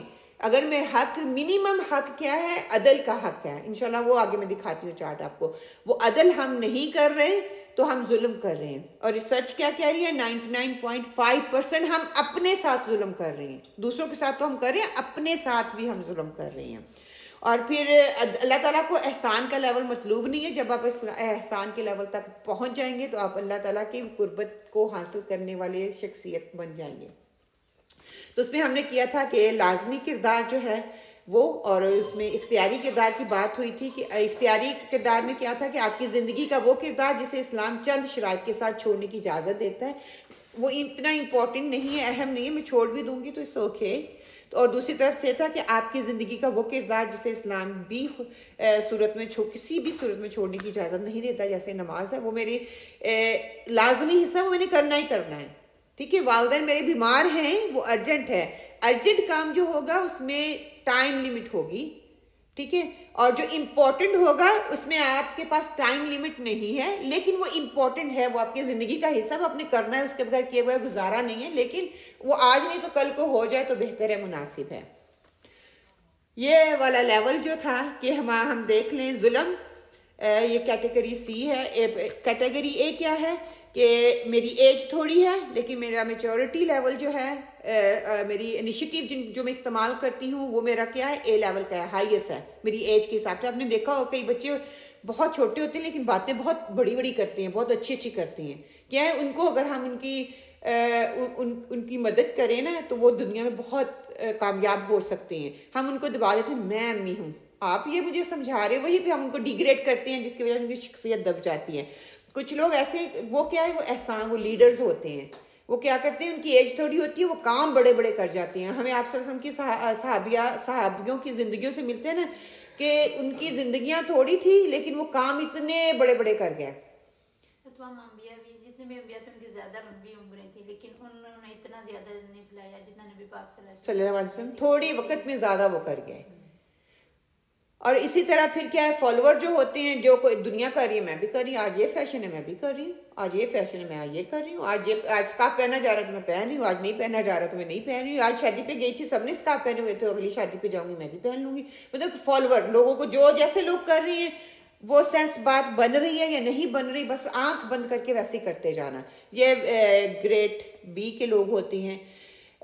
یہ صرف نہ ان کا ایج کا ان کا کوئی تعلق نہیں ہوتا, کوئی ان کا میچورٹی لیول نہیں ہوتا, بس وہ کرتے جا رہے ہیں آنکھیں بند کر کے. اور تھرڈ لیول یہ ہوتا ہے کہ ایج بوڑھے ہو گئے ہیں لیکن پھر بھی وہ ظلم ہی کرتے جا رہے ہیں. اور میں جب یہ بات سوچتی ہوں نا تو میرے دماغ میں یہی ہوتا ہے, ہم ہر لیول پہ کسی نہ کسی رشتے کے ساتھ بندھے ہوئے ہیں نا. میں ماں بھی ہوں, میں بیٹی بھی ہوں, میں بہو بھی ہوں, میں ساس بھی ہوں, میں سسٹر لا بھی ہو سکتی ہوں, درانی بھی ہو سکتی ہوں, جٹھانی بھی ہو سکتی ہوں. ہر لیول پہ ہمارا یہ رشتے جو ہوتے ہیں. تو ایز اے مدر ہونے کے ناطے میں کیا رسپانسبلٹیاں اپنی ادا کر رہی ہوں, ایز اے مدر ان لا ہونے کے ناطے میں اپنی رسپانسبلٹیاں ادا کر رہی ہوں کہ کہیں میں ظلم تو نہیں کر رہی, کہیں میں جو بہو کا حق تھا وہ دے رہی ہوں یا نہیں دے رہی ہوں, یا بہو کو سوچنا چاہیے جو میرا حق ہے وہ میں دے رہی ہوں یا نہیں دے رہی ہوں. یہ ساری چیزیں یہ ظلم کے کرائٹیریا میں آتی ہیں. اور 99.5% کہتے ہیں کہ ہم ظلم کرتے ہیں, مطلب کہ صرف اونلی تھوڑا سا جو ہے وہ اپنے ساتھ مخلص ہیں. تو اگر ہم اپنے ساتھ ہی مخلص نہیں, ہم دوسروں کے ساتھ کیسے مخلص ہو سکتے ہیں. پھر بیلنسنگ دا رول, جو کردار اللہ تعالیٰ نے ہمیں دیے ہیں کہ کتنے میں نے اس کو افیکٹولی استعمال کرنا ہے, اہمیت کو پیش نظر رکھتے ہوئے اور وقت کو پیش نظر رکھتے ہوئے کاموں کو ہم نے ڈفرینٹ کوارٹرز میں اس کو لے کے جانا ہے. ایک ہے امپورٹنٹ ہے, ایک غیر امپورٹنٹ ہے, ارجنٹ ہے اور غیر ارجنٹ ہے. اہم کا مطلب کیا ہے کہ ہر وہ کام جو آپ کی مقصد کے قریب آپ کو کرتا ہے, جو جنت کے قریب کرے گا, اللہ کی قربت کا ذریعہ بنے گا, وہ میرے لیے کام جو ہے وہ اہم ہے, امپورٹنٹ ہے. پھر دوسرا کیا ہے, ناٹ امپورٹنٹ, غیر اہم ہے, وہ کام جو آپ کو مقصد سے دور کر رہا ہے. اس پہ میرا دل تھا کہ میں تھوڑی سی بات کروں. مقصد سے دور کیا مجھے کر رہے ہیں, گھر بیٹھے ٹی وی دیکھ رہی ہوں, چائے پہ چائے کے کپ بنائے پیے جا رہی ہوں, ویسے میں بڑی مصروف ہوں. اس میں ایک بھی ہے نا کہ جب آپ پلاننگ کرتے ہیں, آپ شاپنگ پہ جا رہے ہیں یا شادی پہ جا رہے ہیں تو نماز کا ٹائم آ رہا ہے یا نہیں, یہ امپورٹنٹ ہے نماز پڑھنا. تو اس میں کیا کر رہی ہوں کہ امپورٹنٹ کو پہلے پرائرٹی دے رہی ہوں، یا کہ پہلے میں سوچ رہی ہوں ٹھیک ہے شادی جاری سو کیا ریڈ آفٹر کہ جب میں قضا ہی پڑھ لوں گی. تو غیر امپورٹنٹ جو ہے وہ شادی پہ جانا ہے تو نماز امپورٹنٹ ہے، اس میں مجھے دیکھنا ہوگا اس میں ایگزیکٹلی کہ مجھے اس کی ٹائم مینجمنٹ کرنی پڑے گی. اگر میں ٹائم مینجمنٹ میری زندگی کا حصہ نہیں ہے، میں فضول بیکار کھوکھلا بندہ ہوں، اللہ کو ہماری ضرورت نہیں ہے، ساری مخلوق اللہ کی عبادت کر رہی ہے. اللہ کو کوئی فرق نہیں پڑتا ہے میری عبادت میرے ذکر و اذکار سے، جس کا مجھے فرق نہیں پڑ رہا ہے اللہ کو کیا فرق پڑنا ہے. میری شخصیت ہی نہیں بدل رہی، میرا کردار ہی نہیں بدل رہا، میرا رویہ ہی نہیں بدل رہا، میرے طور طریقے ہی نہیں بدل رہے، تو اللہ کو اس کی کوئی ضرورت نہیں ہے. یہ ہم کر رہے ہیں، ہم اپنے فائدے کے لیے کر رہے ہیں. تو اپنی شخصیت کو بہتر کرنے کے لیے ہمیں اس چیز کو دیکھنا ہے. پھر ارجنٹ کام کیا ہے کہ زندہ رہنے کی صورت میں وہ کام ویسے نہ کیے جا سکیں جیسے کرنا چاہیے، یہ ارجنٹ ہے، اسی وقت دیر اندن کرنے ہوں گے. ایک ہے ناٹ ارجنٹ لیکن وہ ضروری ہے، زندہ رہنے کی صورت میں وہ کام ویسے کیے جا سکے جیسے کرنا چاہیے، اس کو ویسے ہم کرتے ہیں. اس کی مثال میں بھی آپ کو آگے دیتی ہوں انشاءاللہ. یہ دیکھیں how to handle your Q2 activities, کہ ایک ارجنٹ ہے ایک نان ارجنٹ ہے. ٹھیک ہے، میں نے یہ تیسرے لیسن میں میرے خیال میں اس کی تفصیل سے میں نے بات کی تھی کہ امپورٹنٹ ہے. ٹھیک ہے، یہ ارجنٹ اینڈ نان ارجنٹ دونوں یہ امپورٹنٹ ہیں، اینی ہاؤ میں نے کرنے ہی ہیں. ایک ہے امی بیمار ہے، مجھے دیر ان دن ابھی اسی وقت ان کو دوائی دینی ہے، انہوں نے مجھے بلایا ہے، وہ ارجنٹ ہے، ان کی ضرورت ہے، ان کو تکلیف ہو رہی ہے. نماز کا ٹائم ہے، میں نے ابھی پڑھنی ہے، 15 منٹ کے بعد نہیں پڑھ سکتی کیونکہ اس کے بعد دوسری نماز کا ٹائم شروع ہو جانا ہے. لیکن دونوں ہی امپورٹنٹ ہیں. دوسری سائڈ پہ کیا تھا، فوکس آن اٹ، کہ ٹھیک ہے فار ایگزامپل میں نے ایک بک پڑھنی ہے، میں اس کے لیے پلاننگ کر سکتی ہوں، میں نے ایک ہفتے کے اندر پڑھنی ہے، اس کی پلاننگ کر لوں، رادر دین آخری دن میں نے پڑھنی ہے تو اس کو تقسیم کر لوں تھوڑے تھوڑے حصوں میں. کوئی میں نے کوکنگ کرنی ہے یا میں نے سموسے بنا کے رکھنے ہیں، بالکل ویسے عید آنے والی ہوتی ہے، سموسے بنانے کے لیے پلاننگ کرتی ہے نا، آج میں مسالہ بنا دوں تاکہ کل کو روٹیاں بنا کے میں سموسے بنا لوں. اچھی پلاننگ ہے. اگر اسی دن آپ سموسے بنا رہے ہیں، اسی دن آپ فیلنگ بنا رہے ہیں، اسی دن بھر کے رکھ رہے ہیں تو کیا ہوگا، آپ تھک جائیں گے. کام تو ہو جائے گا لیکن آپ تھک جائیں گے. تو فوکس آن یور ٹاسک کہ آپ نے کیا کرنا ہے، وہ ارجنٹ نہیں ہے، ابھی اسی وقت آپ کو نہیں چاہیے. اس کے لیے آپ آہستہ آہستہ تھوڑا تھوڑا کر کے کر لیں گے تبھی آپ کا کام ہو جائے گا. اور دوسرے تیسرا اور فورتھ کوارٹر کیا تھے اس میں کہ ناٹ امپورٹنٹ، وہ امپورٹنٹ نہیں ہے لیکن میں نے ان کو 1 اور 2 میں فکس کیا ہوا ہے. 3 اور 4 جس کی امپورٹنس نہیں ہے، نہ وہ امپورٹنٹ ہے، نہ وہ ارجنٹ ہے، نہ وہ نان ارجنٹ ہے، لیکن میں نے ان کو وہ ارجنٹ اور نان ارجنٹ والے خانے میں رکھا ہوا ہے. ٹھیک ہے، نماز میں نے پڑھنی ہے لیکن وہ اس کو 3 اور 4 میں فٹ کر رہی ہوں، دیکھا جائے گا، آؤں گی تو کر لوں گی. شاپنگ زیادہ امپورٹنٹ ہے. شاپنگ کے لیے کوئی ٹائم لمٹ تو نہیں ہے نا، امپورٹنٹ نہیں ہے. ارجنٹ ہو سکتی ہے لیکن وہ بعد میں کی جا سکتی ہے نا. تو یہ ساری چیزیں جب میں سوچ کے کروں گی تو پھر مجھے وہ میرے اوپر امپیکٹ ڈالے گا. علامہ اقبال کا شعر ہے نا، وہ ایک Q2 جسے تو گراں سمجھتا ہے، 1000 Q1 سے دیتا ہے آدمی کو نجات. کیوں وہ ایک سجدہ جسے تو گراں سمجھتا ہے، وہ کیا ہے، امپورٹنٹ ناٹ ارجنٹ نہیں ہے لیکن امپورٹنٹ ہے. اور 1000 سجدوں سے ایک سجدہ جو کہ امپورٹنٹ ہے، تہجد کو تہجد کے ٹائم ہی میں پڑھوں گی تو وہ امپورٹنٹ ہے، اس کو اس کا فائدہ ملے گا. ورنہ وہ کیا ہے، فجر کی نماز ہے، ظہر کی نماز ہے، ایک اسپیسیفک ٹائم ہمیں بتا دیا گیا کہ جو ٹائم جس وقت میں نے کرنا ہے اسی وقت میں نے کرنا ہے. اس کے آگے پیچھے کروں گی تو وہ اپنی اہمیت کھو دے گا. جوانی ہے تو جو جوانی میں کام کر سکتی ہوں وہ بڑھاپے میں تو نہیں کر سکتی. بے شک بے شک. پھر یہ کہ how to handle your Q4 activities.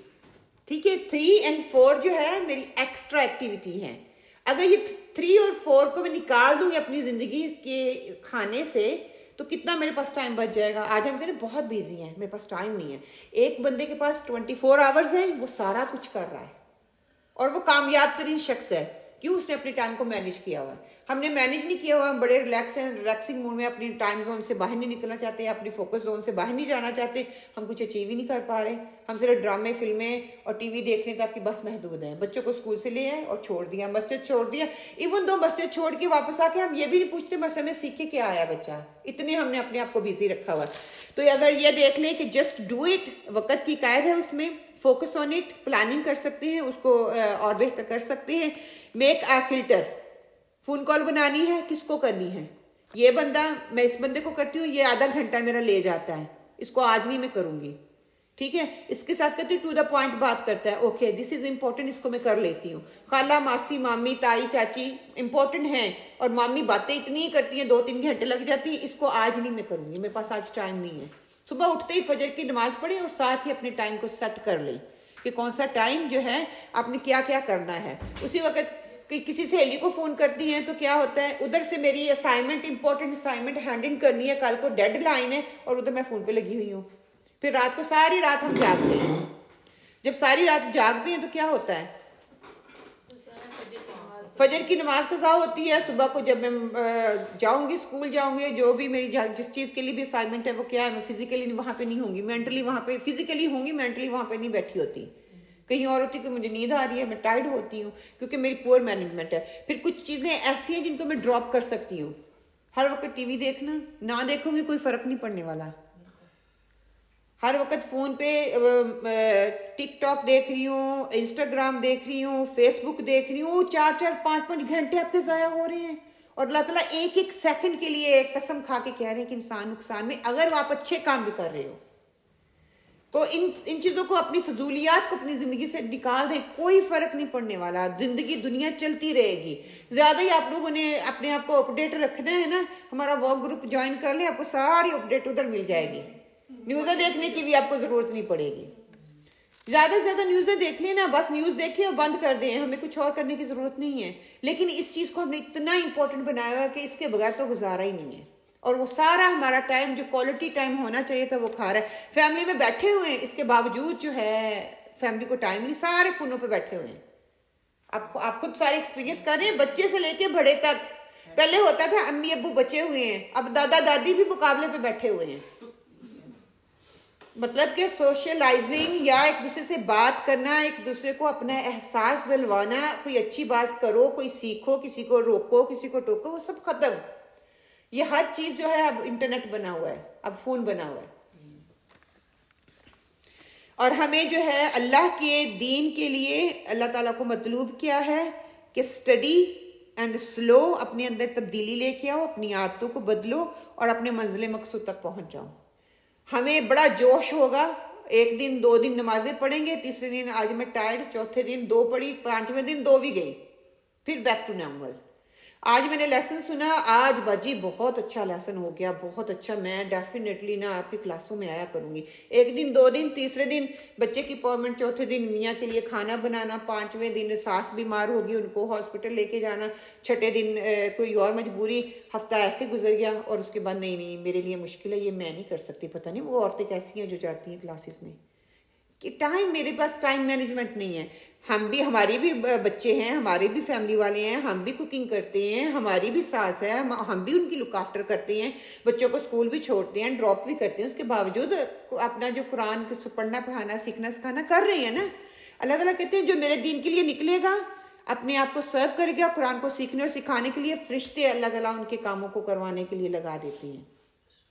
اور آپ کا آدھے گھنٹے میں آپ کے پورے دن کا کام ہو جائے گا. آپ آزما کے دیکھ لیں.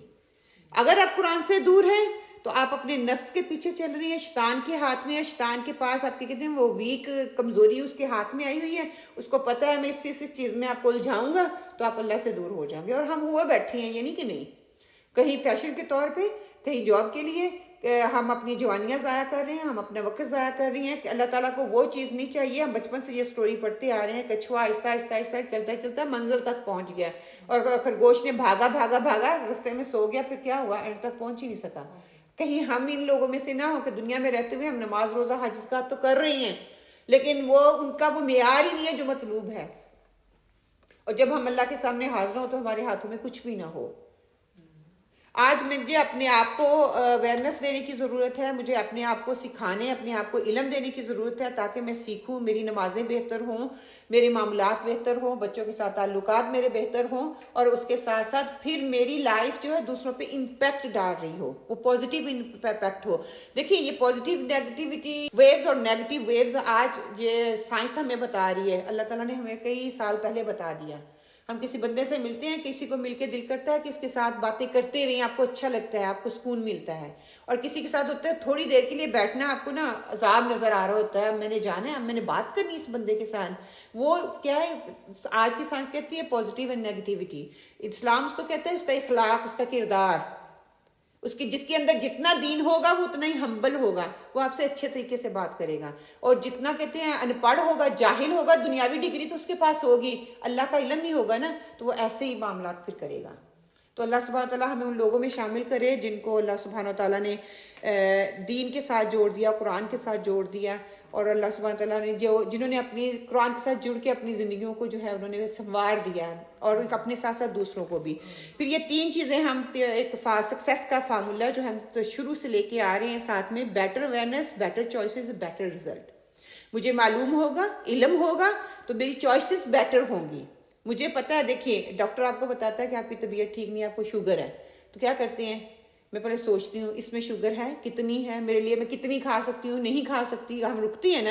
پھر کیا بیٹر چوائسیز, میں چوائس ویسے بناؤں گی, اس کے انسٹیڈ کوئی اور چیز کھا لوں جو کہ مجھے تقویت دے, مجھے فائدہ دے, وہ میں کھاتی ہوں. اور ڈاکٹر کہے گا تو کھاؤں گی, بچے یا کوئی اور گھر میں کہہ دے تو ہم اس کو نہیں فالو کرتے. اس سے کیا ہوگا, اس کے رزلٹ بیٹر نکلیں گے. میں ویٹ لوز کر رہی ہوں فار ایگزامپل, مجھے پتا ہوگا, اویئرنیس ہوگی تو مجھے پتا یہ چیز کھانی ہے, یہ پلیٹ میں ڈالنی ہے, یہ نہیں ڈالنی. اور اگر میں ایسی کھاتی جاؤں گی تو پھول پھول کے کپا بن جاؤں گی. یہی ہوتا ہے نا, اگر میں دیکھ سوچ کے ڈالوں گی تو اس کے رزلٹ اچھے آئیں گے, میرا وزن لوز ہو رہا ہے, میں موٹیویٹ ہو رہی ہوں. اسی طرح کسی بھی دنیا کے کوئی بھی کام کرنا ہے, وہ دین کا ہے یا دنیا کا ہے, اس میں ہمیشہ بیٹر رزلٹ چاہیے. ہم سارے بیٹر رزلٹ چاہ رہے ہیں, بیٹر رزلٹ چاہتی ہیں تو بیٹر چوائسیز بنانی پڑیں گی. بیٹر چوائسیز ہوگی تو اس کے لیے کیا, بیٹر اویئرنیس, علم. دنیا کا علم ہمیں بہت ہے. کپڑے خریدنے جانے ہیں نا تو مجھے پورا پتا ہے کون سا کپڑا کتنے کا ہے, جو فیل کیسی ہے, ٹیکسچر کیسا ہے, کیا کرنا ہے. دین کی یہاں پہ بات ہوئی, کوئی دوسرا اسکالر بتا دے, قرآن کو ترجمہ پڑھنے کوئی دوسرا ہی بتا دے, میں نہیں کرتی, یہ مجھے یاد ہی نہیں ہوتا ہے نا. اللہ تعالیٰ کہتے ہیں ٹائم تو اسپینڈ کرو, میں قرآن کو تمہارے لیے آسان کر دیتا ہوں. ہم انہیں کہہ دیا دوسرے پڑھ کے سنا دے, جو بھی وہ بتا رہے ہیں آنکھیں بند کر کے ہم اس پہ عمل کر رہے ہیں. وہ صحیح ہے یا غلط ہے ہمیں اس کا کوئی ہے ہی نہیں. فلاں نے بتا دیا تھا نا, جیسے بلیم گیم یہاں پہ کھیلتی ہیں ویسے بلیم گیم دین میں کھیل رہے ہیں, اور اللہ کے سامنے یہ بلیم گیم نہیں ہوگی. ہر کوئی بندہ اکاؤنٹیبل ہے اس سیلف, ہر کے پاس عقل ہے, شعور ہے, اللہ تعالیٰ نے دیا ہے, اس کو سوچو سمجھو اور قرآن کے ساتھ اپنے تعلق کو بہتر کرو. پھر یہ تینوں تقاضے آ جاتے ہیں. ظلم کے عام تقاضے پورے نہ کرنا, کسی کا بھی کوئی بھی حق آپ ہم دیکھ لیں, اس پہ ہم نے تفصیل سے بات کر لی. عدل کے تقاضے منیمم ریکوائرمنٹ ہے فرام اللہ سبحانہ تعالیٰ کی طرف سے. ہمیں اپنے رشتوں کے ساتھ, جس کو ہم رحم کے رشتے بولتے ہیں یا خون کے رشتے بولتے ہیں, یہ سوسائٹی میں رہتے ہوئے سوسائٹی کے پھر یہ آ جائیں گے. اور احسان کا لیول ہے کہ جب میں فرض نماز تو پڑھ رہی ہوں, فرض کے ساتھ ساتھ میں نفل اور تہجد پڑھ لوں گی, تو احسان کا لیول آسانی سے سمجھانے کے لیے, اگر میں وہ نہیں پڑھتی تو کیا ہے کہ میں عدل تو کر رہی ہوں نا, اللہ نے مجھے فرض چیزیں جو دی ہیں وہ تو کر رہی ہوں نا. اللہ نے as a mother, as a daughter, as a father in law, mother in law, جو بھی میرے رشتے ہیں, جو ذمہ داریاں میرے اوپر ڈالی ہیں, میں اپنی پوری حد الامکان کوشش کر رہی ہوں کہ اللہ کے حدود کے دائرے میں رہتے ہوئے ان کو پوری کروں. تو الحمدللہ. لیکن یہ نہیں کہ آپ خود ہی کہیں کہ میں یہ کر رہی ہوں, دوسرے آپ کو اس کرائٹیریا میں فٹ کریں گے. بچے تو کہہ رہے ہیں آپ گھر میں آتے تو ہمارے اوپر تو ظلم اتنا ہو رہا ہوتا ہے, آپ شاؤٹنگ کر رہے ہو, یہ کر رہے ہو, وہ ہوتا ہے. ہم دوسرے سے بات کر رہے ہیں تو میں بڑی نرم, بہت اچھی خوبصورتی سے بات کر رہی ہوں. جب میں بچوں کے سامنے جاتی ہوں تو میں کہتے ہیں دجال بن جاتی ہوں. استغفر اللہ. کو وہ کہتے ہیں کہ امی نہ ہی آتی تو اچھی بات ہے, امی باہر ہی رہتی. تو یہ گھر والے بتائیں گے جن کے ساتھ میرا ملنا جلنا ہے, میرے بچے مجھے بتائیں گے کہ میں کون سے کرائٹیریا میں فٹ ہو رہی ہیں, میری مدر ان لا بتائیں گی, سسٹر ان لا بتائیں گی, میرے ملنے والے بتائیں گے, میرا میاں بتائے گا کہ ان میں سے میں کس درجے پہ ہوں. آپ ان سے پوچھ کے دیکھیں. ہاں پوچھ کے دیکھ لیں تو آپ کو اندازہ ہو جائے گا, اور جا کے پوچھیں سیریسلی. میں میاں سے نہیں ٹارگٹ دیتی ہوتی, میاں سے پوچھنا تھوڑا سا مشکل ہے, اگر کوئی ایسا جواب آ گیا تو پھر دل چکنی ہو جاتی ہے. بچوں سے پوچھیں پلیز, کیونکہ بچوں کا آپ پہ حق ہے. ہم چاہ رہے ہیں ہمارے بچے پرفیکٹ ہوں, دنیا کے بہترین شہری بنیں, علم کے لحاظ سے, دولت کے لحاظ سے, اسٹیٹس کے لحاظ سے, ہر لحاظ سے. پہلے ان سے تو پوچھیں ان کے رول ماڈل کیسے ہیں. اگر ان کے رول ماڈل میں ہی کمی ہے تو انہوں نے پھر کسی اور کو رول ماڈل بنایا ہوا ہے, وہ انہی کو فالو کریں گے, وہ ہمیں فالو نہیں کریں گے. تو جا کے ان سے پوچھیں آپ کو کیا لگتا ہے کہ آپ کے لیے, آپ جو ممی میں چاہ رہے ہیں, ممی کے اندر وہی چیزیں ہیں. اگر نہیں میں جواب آیا تو پھر ریئلی بگ سائن ہے. بچے نہیں کہہ رہے تو اللہ کے یہاں کیسے ایکسیپٹیبل ہو سکتا ہے. میاں کو تو آپ چھوڑ دیں, یہ تو بہت کٹھن مرحلہ ہے میاں تک پہنچنے والا. موڈ صحیح ہو کہیں، مطلب کہ پہلے کوئی 2-4 مہینے مجھے بہت اچھا اداکاری کرنی پڑے گی انشاءاللہ تعالیٰ، پھر وہ میری عادت کا حصہ بن جائے گا، تو پھر جا کے شاید میاں کہیں چلو بھی ترس کھا ہی لیتا ہوں، اس کے لیے میں حق میں کوئی رائٹ اسٹیٹمنٹ دے دیتا ہوں، ورنہ واقعی آئی اوپننگ ہے یہ چیز۔ تو اللہ تعالیٰ سے دعا کرتی ہوں اللہ سبحانہ تعالیٰ آپ سب لوگوں کا یہاں پہ آنا قبول کرے، آپ لوگوں کا یہاں پہ بیٹھنا قبول کرے، اللہ سبحانہ تعالیٰ جو ٹائم آپ لوگوں نے یہاں پہ اسپینڈ کیا ہے اللہ سبحانہ تعالیٰ ایک ایک لمحہ آپ کے لیے آخرت میں آپ کے لیے آپ کے حق میں حجت بنا دے، اللہ سبحانہ تعالیٰ ہمارے لیے راہ نجات کا ذریعہ بنائے، اللہ سبحانہ تعالیٰ جو بھی آج ہم نے سیکھا ہے اللہ سبحانہ تعالیٰ اس کو ہمارے عملوں میں لانے کی توفیق عطا فرما دے، اللہ سبحانہ تعالیٰ ہم چاہتے ہیں کہ ہم اپنی بگڑی ہوئی عادتوں کو درست راستے پہ لے آئیں، تیرے بتائے ہوئے راستے پہ لے آئیں، اللہ سبحانہ تعالیٰ ہماری مدد عطا فرما، ہم نفس کے بندے نہیں، ہم تیرے بندے بننا چاہتے ہیں، ہم نفس کی نہیں ہم تیری سننا چاہتے ہیں، ہم تیرے دین پہ چلنا چاہتے ہیں، تیرا قرب حاصل کرنا چاہتے ہیں، ہم تیرا دیدار حاصل کرنا چاہتے ہیں، پروردگار عالم ہمیں اس کے لیے حکمت عملی کرنے والا، اس کے لیے اچھے کام کرنے والا، اس میں استقامت کرنے پر چلنے والا بنا دے، ہمیں اچھے ساتھی عطا فرما دے جو کہ اس کام میں ہماری مدد عطا فرمائیں، اور ہمیں نیک لوگوں کی صحبت عطا فرما، آمین اللہم آمین، سبحانک اللہم و بحمدک، نشہد ان لا الہ الا انت ونستغفرک ونتوب الیک، وقولوا قولی ھذا واستغفر اللہ لی ولکم، آمین اللہم آمین۔ السلام علیکم ورحمۃ اللہ۔